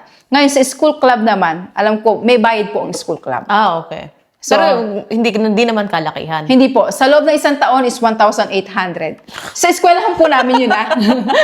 Sa eskwelahan po ng anak ko yun, I think sa mga state school, mura talaga ang pag-aaral ng bata. Yung mga club na mura talaga. Pero yung pag private, syempre, doon na yung may tuition talaga ang bata. School club po, may bayad po talaga. Kasi iba na po yun eh. Iba na po. Extra na yan, activity na ng bata. Extra activity na may mga coloring po doon, may siyempre gumagastos sa eskwelahan din doon o yung sa school club para yun. So may bayad po. School club po ang binabayaran. Yun lang po ang binabayaran namin, school club at saka pagkain ng mga bata sa kantin. Kung tatanungin nyo kung magkano yung pagkain ng mga bata sa kantin, depende po sa edad ng bata. So ito po sa eskwelahan. Ulitin ko sasabihin, sa eskwelahan po ng anak ko to, ha? Hindi po sa lahat ng eskwelahan ng Czech Republic. Eskwelahan po ng anak ko to. So ang binabayaran po namin na meal ng anak ko, bawat isa is 720 per bata sa loob ng isang buwan. 1 month na po yun. So malaking tipid na rin yun. 1 month na hindi mo na kailangan problema. Ano ba kakainin ng anak ko sa lunch? Wala nang depende na lang sa'yo kung pababaon naman siya ng extra pagkain. Depende pero sa'yo Czech food ang sinasabi Czech nila. food. Kaya sanay siya sa Czech food. Yes. My kids love goulash. They love goulash and they love rolik. Yes. And Mashed potato. Mashed potato and squash. Squash soup. Gusto na kasi Pumpkin balance ang pagkain sa eskwelahan. Isa pang advice sa amin, bawal namin pagbaunin ng mga all the time sweets. Ayaw nila ng sweets na nagbabaon ng mga bata. Much more sila sa mga fruits, pero syempre ako makulit. Healthy living pala kahit school, no? Yes, ako makulit. Sabi nung mga anak ko, Mama, bakit mo kami pinagbabaon ng sweets? Parang baliktad sila na yung sila na yung nagsuhito. Kasi yung mga classmates niya sabi, naiinggit daw sila sa anak ko kasi kami daw pinapayagan daw namin kumain ng sweets yung mga bata. So ako naman nagigilty. Siyempre, nga pala, sabi ko, bawal nga pala ako sa eskwela. Wala nga pala ako sa Pilipinas kasi pinapabaan ko karaniwan, wala na akong time. Cookies, yung mga something, donuts, which is, hindi naman sinabing direct ang bawal. Lessen the sweet na babaunin ng mga bata. Kahit sa kantin nila is may sweet din sila, pero madalang. Yung mga dessert nila madalang na binibigay sa karaniwan sa kanila, fruits, bread. Mga raw talaga na pagkain. Yeah, raw talaga. Hindi And niluluto. ang rice nila, minsan, kasi merong kasi application may application bawat school. May endopage kami. Dito, importante ang allergen. Lagi kang tatanungin. Kaya, bago ipasok sa eskwelahan ng bata, may papers na galing sa doktor, sa pediatric, kung ano yung allergy ng bata. Kasi kailangan malaman ng eskwelahan kung may allergy ba siya, may asthma ba siya, para alam ano nila ang sakit. ibibigay at hindi ibibigay Yes, sa bata. ano ang sakit ng bata? Para alam ng eskwelahan kung ano ba ang dapat iwasan ng bata, hindi nila bigyan ng ganito. Iyon ang kainaman dito sa Czech Republic. Bago ipasok ang bata sa eskwelahan, may medical. May medical muna ang bata. Para hindi siya makakapasok sa eskwelahan ng hindi alam ng eskwelahan kung ano yung status ng health ng bata. Kaya, importante talaga na may GP ang bata. Yes, may PIDE ang importante. bata. Which is, yun na itatanong ko, paano kayo nakahanap ng PIDE dito? Mahirap po talaga humarap. mahirap na humanap ng eskwelahan, mahirap pa humanap ng GP. Matagal po kami nakahanap. Ito kasi, isang idea sa inyo. Dito kasi, hindi porket clinic or hospital, i-accept nila lahat ng pasyente. No. Dito may certain number lang sila na mga pasyente na or itatanggapin Yes. na magiging kliyente nila. Yes. The reason why is because gusto nila monitored ang kliyente. Yes. So there's nothing wrong with that. Ang problema nga lang, dahil dumarami ng mga foreigners, dumarami ng tao dito, nagkukulang na sila ng mga doctors. So, but yun, ganun po yung healthcare system nila dito. Limitado lang, kaya yung iba, nahihirapan humanap. Kasi pagka walang umalis doon, hindi sila makaka-accept ng panibagong kliyente. Kailangan imbestigahan mo muna kung may available vacant ba dun sa doktor na yun. Kaya naman sa amin kasi is tinutulungan kami ng agency ni husband na makahanap ng eskwelahan, makahanap ng doktor. So, nakahanap kami ng doktor pero hindi siya sanay mag-English. So, nakahanap kami ng doktor pero matagal bago kami nakahanap, okay? Nakahanap kami ng doktor, hindi siya sanay mag-English. Ang nagiging translator namin is tinatawagan namin yung agency na tumutulong sa amin para mag-translate ng kung ano sasabihin ng doktor. So, merong medical ang mga bata. So, nung pumunta kami doon, alam ko tatanungin ng iba doon, ano yung mga kailangan sa doktor? Kailangan po natin yung baby book ni bata, ng baby. Nung baby pa sila. Kasi tatanungin po sa inyo, ano yung mga naging vaccine nila? Kasi babaksinan pa po sila dito. Yeah. Babaksinan pa po sila dito kung ano yung naging kulang nila sa Pilipinas. Even pala tayo, mga adult, meron pa. Yung anti-tetano. Anti-tetano. Minomonitor din nila yun dito. So, Pero kasi ako naman kasi is nanganganak ako. So, may anti-tetano ako automatically. Kasi 4 beses na ako nanganak, may booster na rin ako. So, hindi na tinanong sa akin. Pero yung sa mga anak ko kasi is, ang hinanap sa akin is yung documents ng mga bata nang galing ng pedya nila sa Pilipinas. so paano yun? Dinala mo ba siya? Or May baby book ako kasi. Oh, buti na lang. Kaya importante po ang baby book natin sa Pilipinas. Paano pala yung mga, I don't know kung existing pa Yes, yung mga yun nga, nanganganak sa bahay, ha? Di ba, alam niyo po sa atin, sa gobyerno natin, di ba, may mga baby book din po tayo. Wag po ninyo itatapon yun. Kahit po ba yung mga public na, let's say, healthcare center Sa Pilipinas, meron po. Ah, okay. Meron. Okay. Kasi yung panganay ko is, panay sa center lang din ako nagpapabaksin dati. So, meron din po siyang baby book. So, nung nakaluwag-luwag na, yung mga anak ko namang ito, babae, puro private na kami, sa hospital na kami. Capable na. Yes, capable na kami magbayad. So, doon na kami nagpapa-inject, which is kompleto talaga lahat.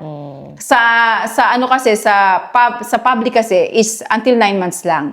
So, dito sa private, kung ano yung sunod-sunod na kahit na Japanese encephalitis, nagpabaksin din yung mga anak ko, sa meningitis, yung mga ganyang lahat ng vaccine kailangan, nakarecord kasi doon Nagpapabaksin ba ng flu vaccine ng mga anak mo, nakarecord doon kailangan. Hahanapin po kasi ni general practitioner, ng pediatrician dito.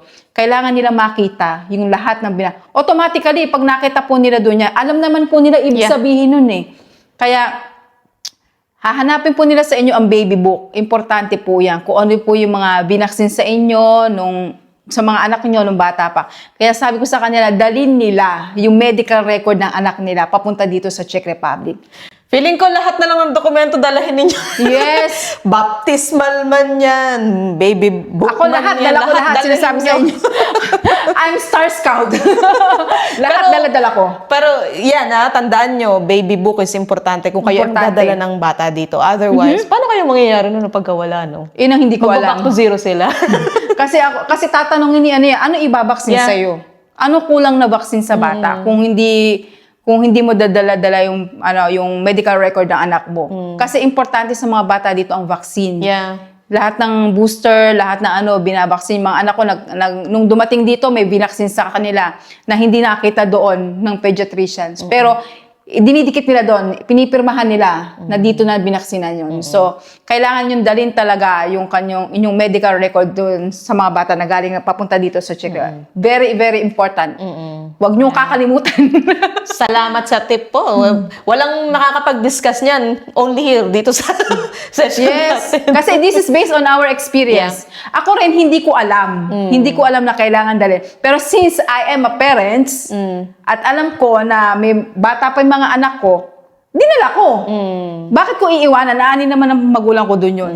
So, dinala ko dito. Alam kong pupunta ako ng EU country, which is mahigpit na bansa. Yeah. Na kailangan lahat ng tao nakabaksin. So, I am Star Scout. Dinala ko lahat. Na hindi ko naman alam, nahahanapin pala. Yeah. Hindi mo rin in-expect na Hindi ko hahanapin. in-expect na hahanapin. Kaya ang tanong sa akin ng translator namin, dala mo ba yung medical record ng anak mo sa Pilipinas? Sabi ko, yes, dala ko. Sabi ko, buti na lang, dala ko. Yun nga, di bali nang magsobra, wag lang Yes. magkulang. Yun ang lagi Dala ninyong ko. tandaan. Lalo na kung may mga dala kayong bata, no? Yes, lalo kung may dalang mga bata kayo. At ang birth certificate ng bata, wag niyong kakalimutan. Importante po dito yan, hinahanap po sa eskwelahan yan. Kahit sa BCP po, hahanapin po yan. Pag po nag-renew kayo ng visa, ng insurance, hahanapin din po yung birth certificate. Kami, dala ko lahat, lahat ng documents namin na galing ng Pilipinas na ipinasa ko sa Czech Embassy, dala-dala ko papunta dito ng Czech Republic. Dahil ayoko na manggulo sa Pilipinas, kailangan ko na ganito, Tsaka ipadala mo hirap dito. pagka gano'n na wala kang access Oo. sa mga dokumento. Yes, kaya ang ginawa ko, lahat ng documents, dinala ko papunta dito. Kahit yung medical record ka ng anak ko na hindi ko naman alam na kailangan pala, dinala ko pa rin papunta dito. So sa tulong ng agency, kaya po nakahanap kayo ng Yes. pedia at ng school. Yes. Pero hindi sanay mag-English Buti na lang ngayon, yung doktor ng mga anak ko is sanay na mag-English. Kasi dati is older, medyo matanda, so ngayon, younger. Yung Napalit kayo ng pedia? Hindi kami nagpalit.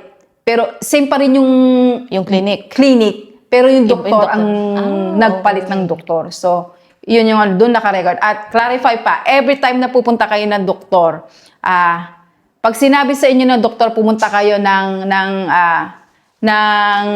ENT or magpatingin sa mata, lahat ng sasabihin lahat ng medical record mo sa ENT, kailangan ibalik mo ulit sa general practitioner mo. Kasi importante sa kanila naka-record lahat ng medical mo, kung ano nangyayari sa katawan mo. Yeah. Katulad nung sa anak ko dati, naglalaro sila dito sa school, tumawag yung teacher at sumakit nga daw yung ganito ng anak ko. Ni-refer kami pumunta kasi nga gabi na noon, hapon na, 4 o'clock, so wala na kami general practitioner. Ni-refer kami dito sa Detska Nemocnice para sa mga bata. So, napunta kami doon, parang muscle pain lang naman. So, in x-ray, wala naman nangyari kasi nga nag-exercise lang na muscle pain lang. Pero in-advise lang kami na don't throw this paper. Pumunta kayo sa general practitioner niyo at ibigay ninyo. Importante itong papel na to. Kasi naka-record lahat diyan ang nangyayari sa katawan ng anak ninyo. Lahat ng medical record ng anak ko kailangan naka-report sa GP ninyo.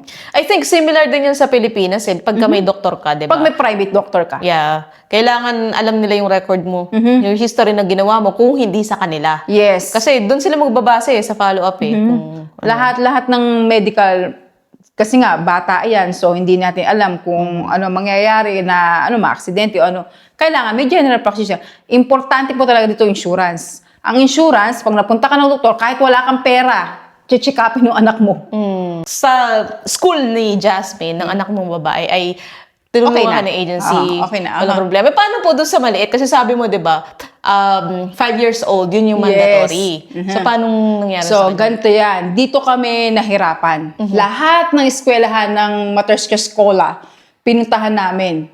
Which is, binibigyan lang kami nila ng paper, sabi, pag may umalis, tatawagan namin kayo. So, Parang kasi nakapila, puno sila. nakapila. Oo, puno sila. Kasi yung edad ng anak ko is only 4 years old. So, kung gusto ko mag-aral ang anak ko, agad-agad, ipasok ko sa private school, which is napakamahal. 10,000 a month. ZZK, not pesos 10,000 ZZK every month. Ang That's around kailangan ko 30 ibayad. mil sa Pinas, ha? Yeah, di ba? Ang mahal. So, siyempre, wait kami. 1-2 months, walang tumatawag. Ang dami na may eskwelahan. So, ako magtatrabaho na. Nakapasok na ako sa restaurant, magtatrabaho. Walang mag-aalaga na anak ko, sino maiiwan sa anak ko. Papasok ko ang asawa ko na umaga, ihahatid ko yung ganito kahirap pa. Sasabihin sa'yo, napakahirap po talaga na wala kang pamilya na mag-aalaga sa mga anak, walang titingin. Kaming dalawa lang mag-asawa. Parehas kami may trabaho. Ngayon, malayo pa ang bahay namin papunta dito sa eskwelahan. Nakatira pa kami sa city, sa pinaka-city pa talaga, sa center of Brno. So, ang biyahe namin is 30 minutes papunta ng eskwelahan. ng anak ko si Jasmine. So, gigising ako 5 o'clock. Gigisingin ko yung anak ko 5:30. 6:30, kailangan doon na kami sa bus station. Ihatid ko yung anak ko. Baby pa yung anak ko, 4 years old. Carry ko kasi ang asawa ko nasa trabaho. Walang mag-aalaga. Kailangan ko dalhin parehas anak ko, gigisingin ko sila. Tapos ihatid ko parehas yung anak ko lalaki, laging tulog sa bus. Kasi maaga pa. Gano'ng kabigat yung anak ko lalaki? Almost 25 kilo. So, kili-kili ko yun. So, Tapos matutulog lang siya. Kailangan mo lang siyang dalahin. Kailangan ko lang siyang dalhin kasi walang naiiwan sa bahay. Walang titingin sa kanya. Paano pag nagising? Sino magtitimpla ng dede? Dumedede pa yung anak ko. Sino magtitimpla ng dede? Kahit ihanda ko dun yung dede, hahanapin pa din niya ako kasi sino kasama ko dito? Matatakot siya. Sanay siya na pagising niya, makikita niya ako. So, gigisingin ko, kilik-kilik ko lang siya, tulog pa, hila-hila ko pa yung anak ko isa. So, gaano kahirap yung struggle namin dito bilang magulang na ihatid mo sa eskwelahan yung isa mong anak, tapos yung isa mong anak hindi naman pumapasok sa eskwelahan. Carry mo na pagpunta ng eskwelahan, 30 minutes, bumibiyahe kayo sa bus, tulog yung anak mo, kandong mo, tapos yung isa, ipapasok mo sa eskwelahan. Hindi lang basta gano'n na, tatransfer pa kami ng isa pang bus. So dalawang transfer Dalawang kayo? transfer kami. So, pagbaba namin sa Rausada, mag-intay pa ulit kami ng bus 75, papunta naman ng eskwelahan. Kasi hindi pa gawa dati yung tram dito. Sira yung tram. So, ginagawa. So, dalawang bus kami. Gaano kahirap yung kilik-kilik mo yung bata. Tapos, sometimes punuan, wala pang magpaupo sa'yo. Di ba? Punuan kasi estudyante, Pasukan na estudyante. So, yun nga, papasok. Paghatid ko ng bata kay Jasmine, balik na naman kami. So, pagbalik namin, ihanda ko yung pagkain ng anak ko, papasok ako sa trabaho. Alam mo nangyayari? Yung anak ko, dala-dala ko sa trabaho. Buti na lang ng trabaho niyo na Ngayon, ang mabait lang yung employer ko, kinukuha niya yung anak ko. So, siya ang nag-aalaga. Pero hindi laging ganun. Hindi laging ganun. So, ang ginawa namin, meron kami kasamahan sa bahay. Minsan nangyari, hindi ko alam kung 1 week lang na ganun. Kasi nga, parang tinutulungan na lang din ako ng employer ko na ganun. So, sabihin na lang natin, maswerte ko sa employer ko, mabait. So, tinulungan niya kami. Siyempre, ang employer ko rin naman, busy, may inaasikaso siya. Ang ginawa namin is, yung husband ko, tsaka yung isang kasamahan namin sa bahay, nag-alternate sila ng trabaho. Kung pang umaga asawa ko, pang hapon yun. So, ang nangyayari, ang nag-aalaga ng anak ko ngayon, yung kasama namin sa bahay, tumitingin. Kung pang alas 2 ang pasok niya, ang asawa ko naman ay uuwi ng 2 o'clock. So, may iwanan lang ng 2 hours yung anak ko doon sa bahay. Na, yung iba naman, ando doon. May mga kasama kami Pilipino. Siyempre, iba natutulog na andon. Siyang tatawagan ng asawa ko para tingnan. Mahirap po talaga na dalhin yung bata dito na wala kang kasamang titingin. Pero na-survive namin sa awa ng Diyos. para sa mga sa mga 7 years old below. Yes, 7 years old Kasi below. kailangan pa talaga ng assistance ng magulang. Assistance ng magulang. Ngayon, kasi nga, hindi kami makahanap ng eskwelahan ng anak kong lalaki dahil puno. Puno lahat ng eskwelahan. So, eto na, dumating na ang registration. Until pasukan talaga ng September, hindi kami nakahanap. Dumating na ang registration for kindergarten. In-inform kami nung tumutulong sa amin ng agency para i-register yung anak namin lalaki sa kindergarten. Kasi 5 years old na siya. So, ini-register namin. Hindi lang isang eskwelahan, 2 eskwelahan. So, lumipat na nga kami dito sa bahay na to. Actually, hindi pa kami lumilipat. Palipat pa lang. 1 month bago kami lumipat. Pero in-inform na namin ng eskwelahan na dilipat na kami dito. Kaya ang kinukuha namin eskwelahan is dito lang din, sa area na to. So, nag-fill up kami. Ang application form po, ang registration po ay through internet. So, di ako nagkakamali sa peace.com. Kung di ako nagkakamali, Medyo search nyo na lang sa internet ko, ang kindergarten in Czech Republic, kung saan magre-register. Ang registration po before ako, nung nagpa-register kami, kung di ako nagkakamali, March 15 until April 15. 2 months? Doon. No, 1 month. 1 month lang. March 15 until April 15, tapos lalabas ng result, mag-i-email sa'yo kung saan eskwelahan. Pwede rin pumunta kayo ng eskwelahan para kumuha ng form. So parang yung website na yon ay para sa overall na school. Yes. Dito sa Czech Republic. Yes, Para sa overall. kindergarten lang po yun. Yun yung iba kasi yung website ng school. primary, iba ang website ng kindergarten. So sa primary school, ito po yung grade school, no? Grade school Doon na. sa grade school, meron din silang Meron na para sa grade 1, starting. meron din sila na parang mga listahan ng school. Aha, meron din. Na Lahat. mag-a-apply ka doon, tapos sila yung magbibigay ng recommendation? Parang gano'n? Hindi, ang mangyayari nito, direct ka na sa eskwelahan na yung mag-apply. So, nakalista na doon yung mga eskwelahan. So, search mo na kung saan eskwelahan ka. Para mamimili ka mga options mo. Kung anong isang eskwelahan may ipapasok ang anak mo. Siyempre, kailangan bisigan mo muna anong eskwelahan na nakakasakop sa'yo dito. So, kami kasi, ang ginawa namin is, nag-ano na rin kami doon, nag-fill up. Pero, siyempre, hindi rin namin alam kung paano. Ang ginawa namin, pumunta kami ng eskwelahan. Pumunta kami dito, beside dito. So, sila ang nag-enter sa amin. Yung, kailangan may insurance card yung bata. Na kasi, doon sa application form sa internet na yon, ilalagay mo doon kung insurance card or visa card ng bata. Tapos nun, lalabas ngayon yung website na yon. So, yun yung login process. So, after nun, makikita mo eskwelahan, kung anong eskwelahan yung doon, kung ilan pa yung available sa kindergarten na kailangan nila. May pointing system kasi kung ilan. So, katulad sa anak ko, 5 years old, pasok na siya. So, parang hindi ako nagkakamali. Parang pagka 4 years old, depende. Depende sa kung accept na eskwelahan. So, yun nga, nag-apply kami doon. Hindi lang isang eskwelahan, 2 eskwelahan ang in-applyan namin. Magandang technique yun kasi at least marami kayong option. Wag lang sa isang school, mag-apply kayo sa mga... Yun ang sabi sa amin ng agency ng asawa ko na yung taong tumutulong sa amin galing agency na, hindi lang dapat isang eskwelahan apply nyo. Kailangan 2, 3, or 4. Higit pa doon. Tingnan natin kung sino a-accept sa inyo. Isang pala yan, by the way, yan ay hindi lang po sa foreigner, even sa mga lokal. Yes. Sa mga naghahanap yung mga nag-i-start mag-aral ang bata, struggling din sila. So, wala pong discrimination na Walang porque discrimination. foreigner ay may hirapan na maghanap ng school. No. Hindi po, kahit lokal, ganun. Tapos, ang ginawa namin, so, pumunta kami ng eskwelahan.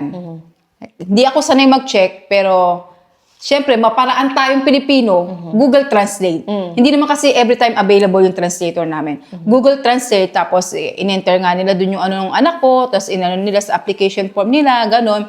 Tapos hiningi sa amin yung birth certificate, tapos yung passport, yung insurance card, tapos kung saan kami nakatira, yun ang hiningi sa amin ni eskwelahan ng kindergarten.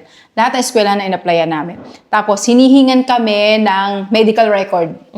So, importante ang medical record dito sa Czech Republic. Bago ka makapasok sa eskwelahan ang batang kindergarten.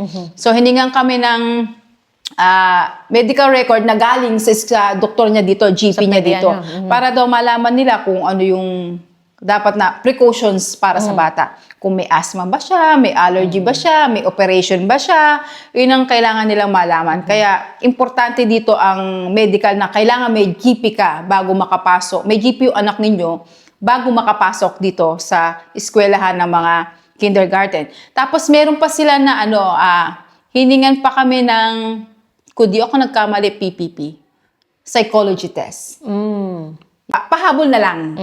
Kumbaga sa nag-aaral na yung anak ko kasi hindi naman kami nakakuha ng schedule kasi kuhingi ka ng schedule sa doktor hindi naman agad-agad pag sinabi mong, pupunta ako sa psychology, kailangan ko paano yung anak ko. Hindi, bibigyan ka nila ng schedule. So, ang nangyari, ang schedule namin is the next year pa. So, tapos na mag-aral ng anak ko, nung pala dumating namin, nung pala kami Pero tinanggap naman ng school. Tinanggap. Tapos, pagdating namin sa primary, yun na, okay na. Kasi nga, nakapagtapos na kami ng psychology test. So, in-advise ng doktor na ready na for grade 1 ng bata. Yun kasi, hindi naman sinabing psychology test is may depresya ang bata. Yeah. Wala. Gusto lang nilang malaman kung handa na ba ang bata sa pag-aaral. Yun yung psychology test nila dito. Kasi, sa atin, pasok may bata, okay lang. Diba? Dito, hindi. Meron silang psychology test na sinasabi sa mga bata, itest sa mga bata kung sanay na ba silang bumasa ng ABC, sanay na ba silang mag-drawing, sanay na silang humawak ng papel. Yun lang yung tinatawag na psychology. Walang iba. Nahirapan kami sa eskwelahan kasi nga, lahat ng eskwelahan is puno. So, hindi ganun kadali. Ang naging struggle namin talaga is sa anak namin lalaki. Kasi nga, nung dumating kami dito is 4 na taon, So, within that, until September, hindi siya nag-aaral. So, nagtatrabaho kami. Kailangan Nasa may bahay lang tagabantay siya. Aha. Tagabantay siya. Tapos, nung lumipat kami dito, kainaman naman dito, dati, napakadaming tao dito, Pilipino. Salitan, lahat. Salitan nagbabantay sa kanya. May nakakakita sa kanya. Nag-iisa sa kwarto namin. May mga tumitingin sa kanya na kapwa natin Pinoy. Kaya salamat sa mga Pinoy na tumulong sa amin para alagaan yung anak namin lalaki na ngayon ay nasa ibang mga company na. Nag-alis na dito sa bahay. Pero it's good na may mga ganun pa na Yes. nagkakawang gawa ba? Yes, tinulungan nila kami para alagaan yung anak namin lalaki na tinitingnan. Kahit sabihin na lang natin na nag-iisa sa kwarto, at least may kasama dito sa bahay na pag minsan tinitingnan at papakainin yung anak mo. At nilalaro nila sa labas, pagka summer, kasi nung panahon na yung summer, like spring, summer, nung mga panahon na June, July, tapos nataong pa na yung company na yon is nagsarado ng for 2 weeks. So, halos lahat dito, andito. May tao. May tao. So, nakikita nila yung anak ko. So, may tumitingin sa anak ko. Pero kung hindi ganun nangyari, napakahirap sa isang magulang na nagtatrabaho ka, iniintindi mo yung anak mo. Hindi naman pwedeng sabihin ng asawa ko na puro na lang siya panghapon. Kasi, syempre, may rules ng company. Hindi pwedeng puro panghapon. Ang anak kong babae, pumapasok sa eskwelahan. Tapos, ang anak ko lalaki, naiiwan sa bahay. Hindi natin alam kung ano pwedeng gawin niya kasi 4 na taon lang siya noon o 5 taon lang siya noon. Hindi natin alam, wala pa sa hustong isip. So, ang tumutulong sa amin, yung mga kapwa din natin Pilipino na tumulong sa amin para bantayan yung anak. Kaya, sinasabi ko rin sa iba na kung gusto talaga ninyong kuhanin ng anak ninyo, mga anak ninyo, be ready. Yeah. Yung sa mga consequence na dapat nyong harapin.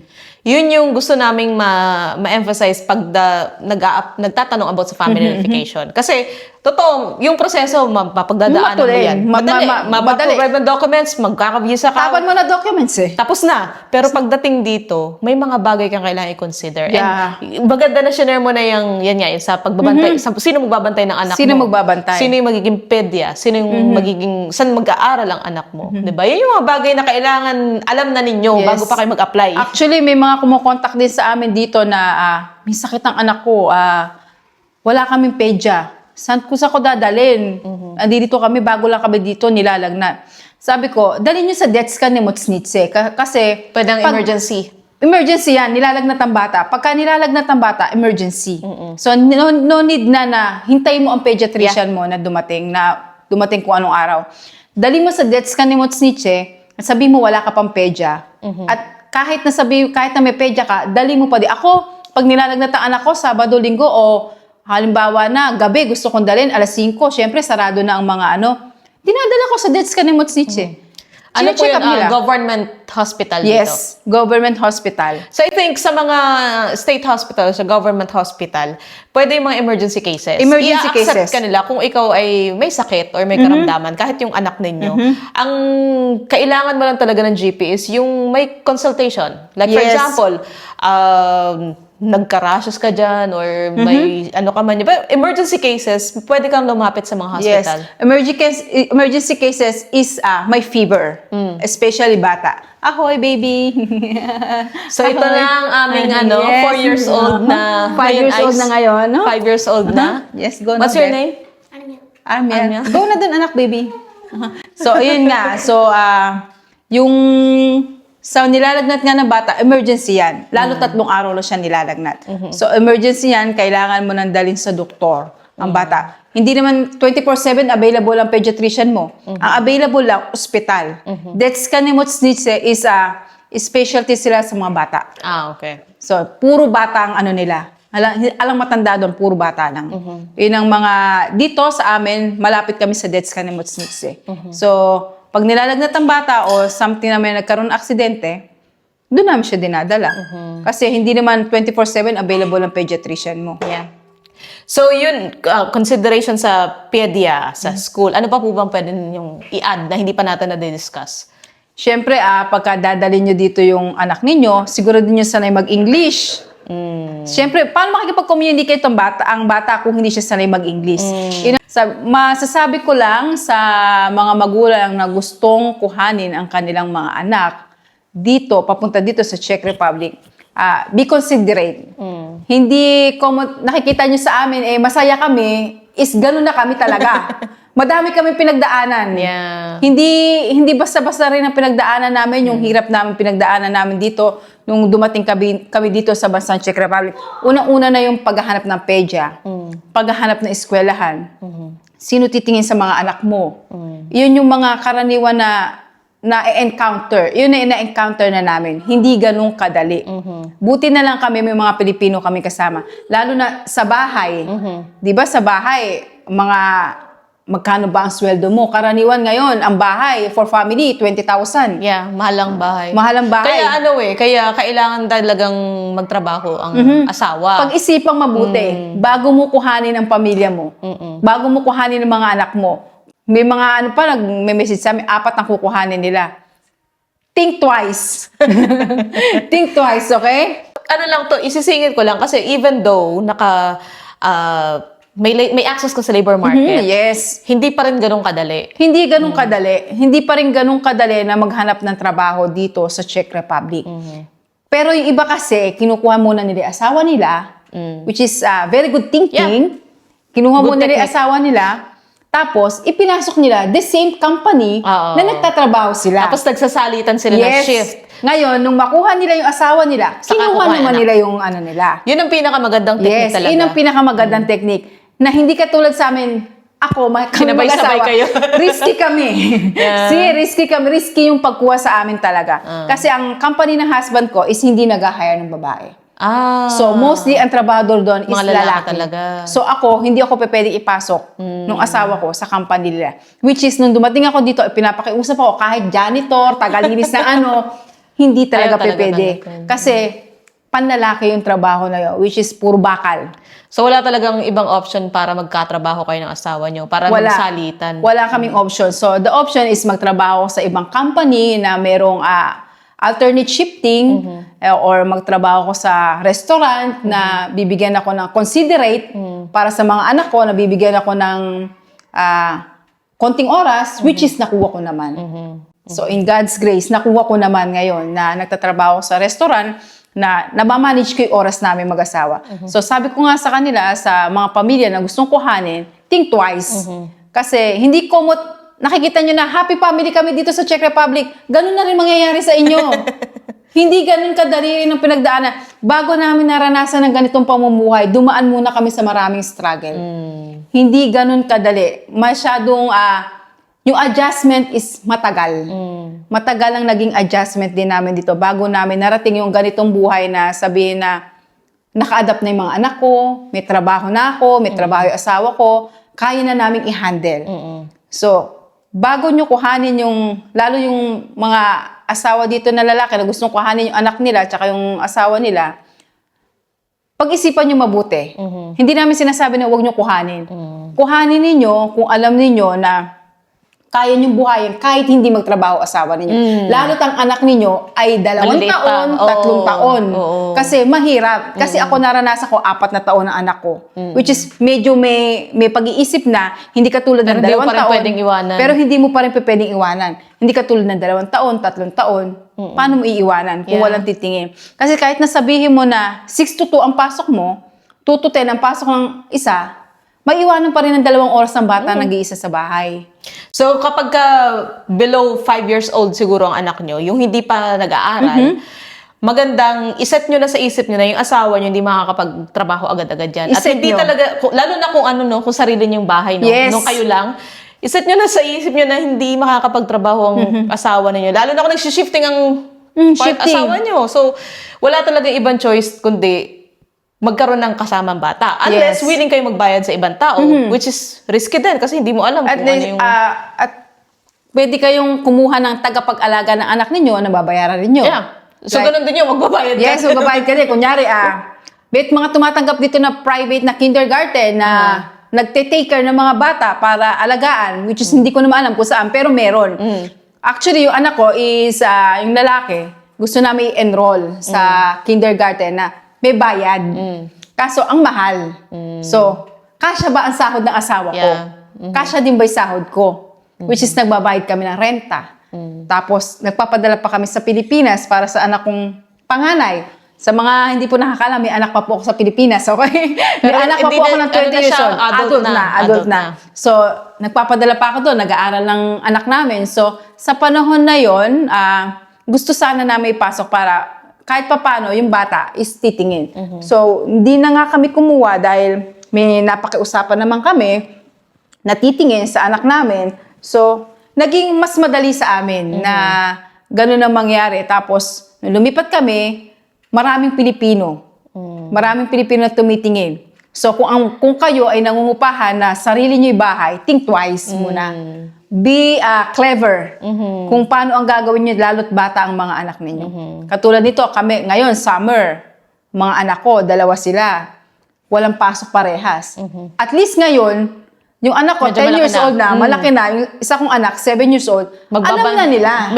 Kumbaga, hindi na kailangan ng adult na all the time nandyan. Oo, yes, hindi na nila kailangan na all the time na adult. Pero, worried pa rin kami. At least, may kasama kami dito sa bahay na pwede namin tawagan, dumudugo, nagno-nosebleed ang ilong ng anak ko, pwede bang paki-assist? Yeah. So, kasi hindi natin maiiwasan dito sa bansang Czech Republic na hindi mag-nosebleed ang ilong ng mga bata dahil dry ang weather dito. So, most of the time, nangyayari sa mga anak ko yan. So, pag mga ganong emergency, may tatawagan kami dito. Pero which is, alam na ng mga anak ko kung ano gagawin. So, yung Na-train mga na, first na-train na. aid na kailangan, alam na nila, tinuro ko sa kanila, put some ice, pinch your nose, like ganun mo yung ilong mo, tapos maglagay ka dito ng yung tubig naman natin dito, malamig, maglagay ka ng malamig dito or dito. Alam na nila, yung mga simpleng precautions para sa sarili nila is alam na nila. Pero syempre, kailangan pa rin ng gabay ng isang adult. So, pag bata ang dadali ninyo, kailangan nyo i-consider lahat ng pwedeng mangyari. Or ihanda nyo na yung sarili ninyo na yung asawa ninyo ay hindi magtatrabaho. At saka maganda rin prepared na yung bata mismo. Na-train na siya kung ano yung mga gagawin niya. Kasi yes. bata yan As Bata. much as possible, providean nyo sila ng maraming information na maiintindihan ng bata para if in case something happen, alam nila yung gagawin. Yes. Like, sa eskwelahan kasi, tinuturuan sila maging independent. Why not? Turuan mo rin sa bahay. Yeah. Dapat nga, Diba? doon nag-i-start sa bahay, Yan. diba? Sa bahay talaga, sa eskwelahan dito, natuto kami na hindi pala all the time dapat andiyan ka sa bata. Yeah. Kailangan pala turuan mo ang bata kung paano siya manage ang sarili niya. Yung simpleng pagsusuot lang ng brief, kailangan siya na mismo. Yung simpleng paghuhubad ng sapatos sa eskwelahan, hindi mo siya kailangan gabayan. Kailangan sa sarili niya, alam niya, dahil bawal kang pumasok sa locker room ng mga bata. Nakatanaw ka lang sa pinto. Anong isang advantage bilang isang parent po dito na may mga anak na nag-aaral, no? Or may pedya din. Ano yung mga advantage na nakita mo na parang maganda dito or na-appreciate mo? At na-appreciate ko dito yung medical. Napakaganda ng medical dito. Sasabihin ko sa inyo, because 7 years old ng bata, may general check-up. Sa paa, sa buto sa likod, sa ihe, lahat And ng take note, free yun. Free. Wala kang babayaran. So, nung dumating kami dito, si Jasmine is may general checkup because she is 8 years old already. So, talagang hinubad lahat damit na yan. Doon ko nga natutunan na, tutulungan ko hubaran Sabi sa akin ng pedya, no, stop. Kailangan siya ang maghuhubad sa sarili niya. Yeah. So, siya, lahat na naghubad. Chinekap, kinapa lahat ng yung tiyan niya, tinignan yung buto niya, tinignan yung paa niya, yung mata niya, kung nakakabasa ba siya na malinaw, yung tuhod niya, pantay ba, yung tindig niya, okay So, ba? monitor talaga. Monitor talaga. So, everything is okay to Jasmine. Dito, nakikita namin, sabi nga ng asawa ko, is ang medical is kahit wala kang laman ng bulsa mo, pumunta ka sa doktor, check up muna bago ka bumili ng gamot. Yeah. So, iyon yung pinakagusto namin dito sa Czech Republic. Tapos, ang pinakagusto pa rin namin dito, tinuturuan nila ang bata kung paano maging independent. Yeah. Isang bagay yan na dapat siguro Tayo kasi, i-adapt natin. No? Yes. Tayo kasi Asian people, inaano natin ng mga bata, lahat ng bagay, tinutulungan, pagdala ng bag, pagsubo ng pagkain, na minsan, pati bata, hindi na nga nila alam sumubo ng pagkain, inaasa pa sa atin na, Mami, kailangan ko ng ganyan, kailangan ko ng ganyan. Alam mo yung sa banyo, tinuturo din sa kanila doon. Sanay ba siyang maglinis sa sarili niya sa banyo? So, kailangan turuan mo yung bata. Kailangan dito, sa Czech Republic, pag in-apply mo yung anak mo, consider na sa Pilipinas pa lang, kung may plano kayo, turuan mo mag-English ang bata. Yeah. Paano siya makikipag-communicate sa teacher kung hindi siya sanay mag-English? Kasi ang teacher dito, hindi rin naman sanay mag-English. Karaniwan. Maswerte na lang ngayon na medyo dumarami na ang marunong mag-English. Yes. Pero dati talaga, wala. Yeah, wala talaga. Nung unang dating namin dito, nagkasakit ako, wala akong GP. Hirap na hirap akong humanap ng doktor. Hindi ako tinatanggap kasi kailangan daw, hindi naman daw emergency ang sakit ko. So, hindi ako tinanggap sa mga ospital. So, pero ako, syempre, ayaw mo lumala ang sakit mo. So, ayaw mo lumala ang sakit mo, gusto mong pumunta ng doktor. Noong una, akala ko, punta ka lang sa ospital. Check upin ka na. No. Hindi. Sabi niya, no, Kailangan you mo need ng to find your appointment, GP. kailangan mo ng GP. Sabi ko, nagkaroon na ka na, paano mga anak ko? Paano pag hindi kami nakahanap ng doktor? So, yun yung mga katanungan na napakahirap sa isang magulang. Kung paano mo i-ano yung health ng mga anak mo kung wala kayong mahanap ng doktor. Yeah. So, be considerate pag pupunta kayo dito. Una nyong hanapin, doktor. Pediatrician. Para And sa even mga sa bata. mga ano pala po sa mga asawa, sa gaya ninyo mga may bahay, no, kailangan din ng OB-GYN. Yes. Requirement din yon. So, hindi naman siya, actually, pag napunta ka ng OB-GYN, pag wala ka pang 40, 43, 42, may bayad. Something. Hindi ko alam, basta nasa 40 plus. 40, ako kasi 40, so hindi pa ako nagpupunta. So, hindi naman siya ganun ka-required. Pero, kung nasa sayo, kung gusto mo pumunta, pero may bayad. May bayad. Kung pag wala ka pang 40 something yata. Paano yung mga anak pala, no, na, ano, di ba sa OB-GYN po sila pumupunta? Nagbabayad din pala Alam sila? ko, wala silang bayad pagka mga ano nila, pag yung may pagbuntis. buntis. Sagot na Okay. siguro. Sagot na siguro ni insurance. Kasi, Siguro pag mga special checks lang. like, kasi ako gusto ko dati magpa-mammogram. So, importante kasi sa mga like pap smear. Oo. Gusto ko kasing magpaganon. So, ang sabi sa akin ng doktor, in your age, may bayad ka. So, professional fee siguro wala. Pero sa other things na gagawin, Kasi may bayad. laboratory na kasi yun. part ng Laboratory na kasi yun. So, wala kasi nagluluto ako, syempre, muscle pain. Yeah. Muscle pain na ano. Pero sinabi naman sa akin ng doktor, nothing to worry, it's a muscle pain. Sabi niya gano'n. Pero kung gusto mo pa rin, pwede ka naman pumunta. Sabi gano'n. Sabi ko, pero may bayad. Hindi siya libre. So kasi this is like, ano na siya, parang ano na, medical na. Titingnan. Siguro maganda na lang dyan, pagka halimbawa padating yung asawa mo, no, if in case may makita kayo na GP or OB-GYN agad-agad, maganda na meron na rin. Meron. Kasi if in case, di naman natin masasabi, kung magbuntis yung asawa mo, may Yes. lalapitan na agad kayo. Ako kasi wala na akong balak mabuntis. Sakto na ako dito. At nanda pagdaanan nyo na. Yes, napagdaanan ko na, ayoko na. Kahit na sabihin na lumaki pa ang mga benefits na makukuha ninyo, sa inyo na lang. Mahirap mag-alaga ng bata. Sakto na ako sa anak ko, tsaka okay na ako din sa 3 kong anak. So, Anyway, so maraming salamat po sa mga tips na binigay ninyo. For sure, ma-appreciate yan ng karamihan ng mga nagbabalak na magdala ng Kuhanin. pamilya dito. Yes. So meron po ba kayong may advice sa mga upcoming na family para maging happy din sila? be ready, okay? Be ready yourself. Huwag niyong isipin na pagdating niyo dito ay all the time masaya kayo. The real life is when andito na kayo sa bansang Czech Republic. Andiyan pa kayo sa Pilipinas, so gustong-gusto niyong pumunta dito. So pagdating niyo dito, huwag niyong asahan na agad-agad magiging happy family na kayo. Walang ganon, okay? Walang ganon. May mga struggle pa rin po kayo na haharapin. Like na sinasabi ko nga sa inyo, hindi ko expect nung dumating kami dito sa Czech Republic, kala ko ganun lang din kadali na, magiging happy lang din kami, ganun, makakahanap kami kaagad ng mga ganito, ganyan. Pero hindi. Ang dami namin pinagdaanan na struggle bago namin narating yung ganitong buhay. So, ang hirap humanap ng doktor, ang hirap humanap ng eskwelahan, lalo na't yung anak mo, hindi pala mandatory ang age para mag-aral. Kaya sabi ko sa inyo, kung gusto nyong kuhanin ang pamilya nyo talaga, think twice and be ready sa lahat ng consequences na haharapin nyo dito.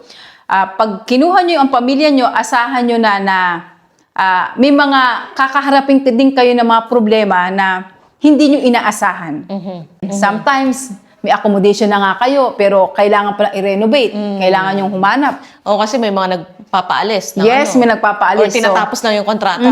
Tinatapos na ang kontrata. So, lahat ng sinabi ko sa inyo ngayon, ito ay base sa experience na dinanas namin dito na tama, nakikita nyo sa vlog namin na happy kami. Lahat, punta ng grocery, punta sa mall. Parang smooth lang lahat. Parang smooth lang, parang ang dali-dali lang ng buhay nila. Pero hindi nyo alam yung pinagdaanan namin. Ayan. Yung araw-araw na pinagdadaanan namin. Ako, nagtatrabaho ko 9 to 2:30. Ang asawa ko, nagtatrabaho minsan 6 to 2. Paano ginagawa namin? Ang asawa ko, ang mga anak ko, hinahatid ko sa school ng 7 o'clock. Tapos, pag may pasok ang asawa ko naman ang susundo. So, nagsasalit na kami. Pag asawa ko naman is like 2 to 10 ang pasok, siya naghatid sa school, ako naman ang sumusundo sa hapon. So, meron kaming time kung sino susundo, kung sino maghatid. Pero hindi ibig sabihin na ganun yung sa amin, Ganun din sa ganun din ang mangyayari sa inyo. Iba-iba ng case. Iba-iba po tayo ng iba-iba po tayo ng pagdadaanan. Like sabi ko nga sa ibang pamilya, may mga nakakaano dito, may pamilya na kinuha ang anak, paano daw ang gagawin nilang schedule? Sabi ko, Minsan talaga napapatay. Hindi naman ako employer mo. sabi ko, problema ko ba yun? sabi ko, Hindi, ang pinakamagandang gawin na lang siguro, no? Bago pa dumating din yung asawa niya, hanapan niya ng trabaho. If in Yes. case pwede na siya. At kaya na ng mga bata niya na mag-isa. yes, tsaka yung company ninyo, kung ina-accept naman yung asawa ninyo, na kumukuha naman sila ng trabahador na babae or ng lalaki na pwede kayo magkasama, why not? May mga ganun kumukuha ng company. I-alternate niyo yung schedule, gaya ng Yes, iba. ipakiusap na lang ninyo sa sa company. Pero actually dito sa bansang Czech Republic, importante ang pamilya. Yeah. Sa binibigyan kayo ng considerate kung paano nyo i-handle ang pamilya. Bago ako napasok sa restaurant is, meron din ako in-applyan na company, which is na-hire din ako. So, binigyan naman ako ng options. Binigyan naman ako ng options na alternate 2 to 10, 6 to 2. Dalawang shift lang. Dalawang shift lang. But ganun din ang sa husband ko. So, paano gagawin namin sa loob ng may 2 oras na gap? So, tapos, ang schedule ng asawa ko, not most of the time, ganun ang schedule niya. Minsan, 1 month, puro siya pang umaga.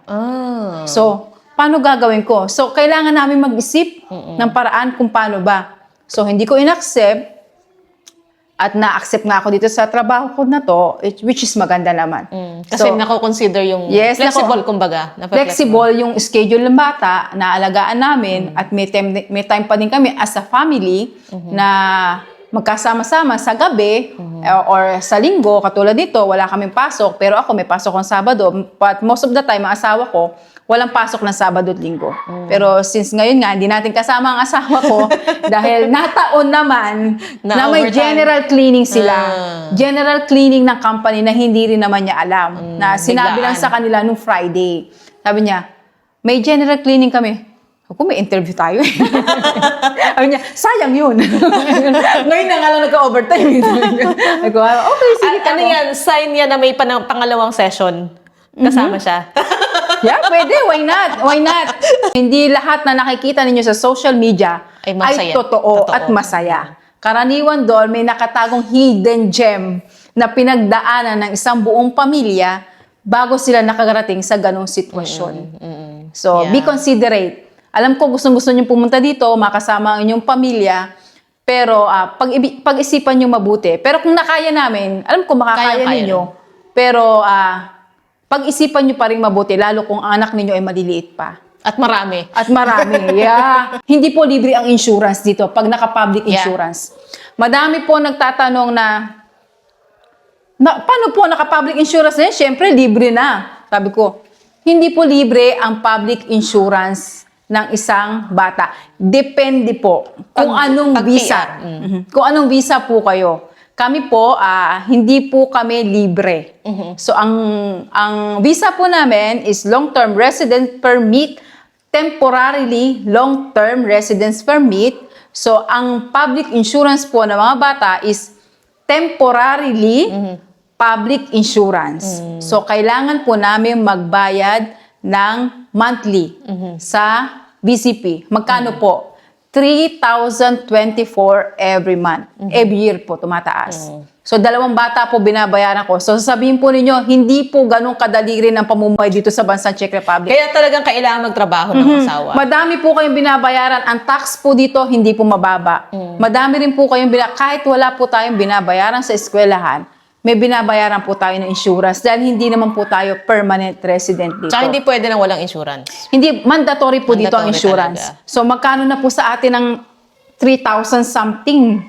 Di ba? Halos 10,000 pesos na sa atin yun, yung mga ganun. So, 2 po yung binabayaran namin. So, Ang pinaka-cue na lang dyan, magpa-PR yung asawa nyo para Yes. ma-under niya, libre na yung insurance niya. ng Siyempre, anak nyo. tatanungin nila, bakit di kayo mag-PR? May exam po. Tsaka after 5 years pa. After 5 Yes, years. after 5 years pa. Pero may naano ko dito na isang Nigerian yata kung ano. Basta sabi niya, kahit ala ka pang 5 years, pwede ka mag-take ng exam. Yeah, pwede ka mag-take ng exam. Pero hindi mo siya pwede i-apply ng Oo, permanent. After 5 years pa. After 5 years mo siya. Kasi, babayaran mo yung exam eh. Mag-exam ka't hindi, babayaran mo yung kung gusto mo mag-exam. Makapasa ka't hindi, wala na yun. So, pag nakapasa ka, good, taban mo yung paper. So, after 5 years, Saka ka mag-apply. saka ka mag-apply ng PR. Yeah. So, pero kailangan valid pa yung visa mo. Hindi pa pwede yung expire na yung visa mo, magre-renew ka ng visa Yeah, mo. alanganin yun. Alanganin yun. Paano kung ma-denied yung permanent? Mas maganda nga yung may 1 taon ka pa na remaining sa card mo bago ka mag-apply Yes, ng PR. yun ang sinasabi nila na kailangan valid pa yung visa mo bago ka mag-apply ng permanent residence. So kami, marami nagtatanong kasi sa amin, permanent resident na, hindi po. Hindi po kami permanent resident. Madami po kami binabayaran nito. Long-term resident lang po kami. Under po ako ng asawa ko, kami po ng buong pamilya. Pag po nawala ng trabaho ang asawa ko, uwi na po kami ng Pilipinas. Pero vice versa po. Ako po, may trabaho, nawala ng trabaho asawa ko, pwede po akong magpa-change into employee card at pwede ko naman pong kuhanin as family reunification ng asawa ko. So, vice versa po ang pwedeng mangyari. Yeah. Pero, sana po, wag mawala ng trabaho. Continuous yan. Yeah, continuous. Pero indefinite naman po yung ano na. Yeah. Suggestion ko lang mas maganda kuhanin mo muna yung asawa mo, hanapan mo siya ng trabaho, makahanap siya ng trabaho. Sa kanya kuhanin yung anak. Yes, pag nakahanap siya ng trabaho, sa kanya ngayon kuhanin yung anak ninyo. Tapos makipag-usap kayo sa company na kung pwede, yung schedule ninyo is ganito, ganyan. Alam ko mga company dito, pumapayag Yeah. sila. Pagkaya, Pagkaya. Kaya yun. So, maraming salamat, ate. At ang dami mong information na na-share ngayong Yes. araw na to dito sa diary, no? So, huwag kayong mahiyang magtanong kay ate kasi siya ay napaka-helpful. Pagka may mga nagtatanong sa kanya, ay nare-respondan niya. Although, hindi naman agad-agad. Yes. Kasi, of course, may trabaho din po ako, mga siya. mami. So, kalma lang kayo. Pwede kayo magtanong, pero huwag Yes. siyang kulitin. May trabaho din po ako, may anak din po ako, may pamilya din po ako, kailangan ko din po magpahinga. Pag may time naman po ako, sumasagot ako. So, minsan po, yung asawa ko sumasagot, tinatanong niya ako kung ano ba'y ganito. Kasi actually, ako po yung nag-guide sa asawa ko. Ako po nasa Siya yung Pilipinas. maselam. Ako po nasa Pilipinas yung nag-guide sa asawa ko kung saan pupunta, kung ano kukuhanin documents. Ako po yung mahilig mag-search sa internet kung ano yung mga documents na kailangan namin i-provide kay embassy. So, wala kasing alam din yung asawa ko sa ganito, tamad din siya mag-ayos ng documents, pero dahil napilitan, makulit ako, kinuha niya. So, inano niya yung mga documents. Sabi ko, tabang mo naman yung mga documents eh. Kuha ka na lang ng ganito, ganyan, ganun. Tapos, sabi niya, pero sa Charita Burno, siya na ang nag-ano nun. natuklasan niya yon. Ang Charita Burno po ay NGO na nag-help sa mga foreigner na kahit anong klaseng card or visa ang meron kayo. Pwede rin po kayo, kung di po kayo sanay mag-check at kailangan nyo ng help papunta ng MOI, ng ministry, inside, ando doon lang po sila sa gilid. Dito po sa Burno, ha? Pwede po nila kayong tulungan para mag-translate ng itatanong sa inyo ng MOI. Kasi karaniwan doon, hindi sanay mag-English. So, hindi lang CPIC, meron pang Charita. Pero dito sa Burno. Dito sa Burno. Sa ibang city po kaya meron sila or dito? Ay, hindi ko lang po alam. Ang alam lang po namin dito sa Burno, sa Islatina, yun lang po yung tumulong sa amin para sa mga pag pumunta kami ng MOI or para sa documents namin na hiningi namin kung ano ba yung mga kailangan, yun po yung tumulong sa amin. So, huwag kayong mahiyang lumapit din sa mga NGO kasi yan ay tutulungan ka nila as long as nagkakaintindihan kayo. Yes po. Sanay po sila mag-English. By the way, yung mga NGO dito ay very, very helpful. Yes. Lalo ko sinasabi pag kami nagtatanong sa amin sa mga critical na sitwasyon, lumapit kayo sa CPIC. Kasi yun ang yung nationwide Yes. na meron dito. So, hindi ko alam kung yung Charita ay meron sa ibang cities. Hindi ko rin alam. But if any case meron, i-search nyo yung Charita na website. Kung meron man, ay pwede nyo silang lapitan. Walang bayad yun. Libre Wala po pong yun. bayad. Libre po yun. Yun po ang tumutulong sa mga foreigner dito na nangangailangan ng tulong about sa visa. Kasi karaniwan po, hindi po natin naiintindihan mga visa nila. So, sila po ay willing tumulong at fluent po sila mag-English. Hindi po, wag po kayo matakot. Fluent sila mag-English. Mabait naman po silang kausap. So, maraming salamat po ulit, ate, sa family unification process, sa mga struggles, sa mga tips na i-share mo yun. At siguradong nakakatulong ito sa mga kababayan natin. Yes, willing naman ako mag-share. So, abangan nyo rin pa yung mga ibang vlog namin about sa school. Yeah. Kung gusto niyo pa ng ibang information, no, na or gusto niyang tanungin siya kung paano nga ba yung proseso, kung hindi namin nabanggit, gusto pa niyang malaman, mag-PM kayo kay Happy Family in Czech Republic. Kasi yun ang active na page ninyo Page, yes. na more on focus sa family Yes. reunification. So, yung page nila ay sobrang laking tulong sa mga gusto magdala ng pamilya. As a happy family, maging motivation ninyo. Yeah. Kung paano namin nakaya lahat ng struggle dito sa bansang Czech Republic, nasa inyo pa rin ang desisyon kung kukuhanin ba ninyo ang pamilya nyo o hindi. Sinasabi lang po namin Reality lang.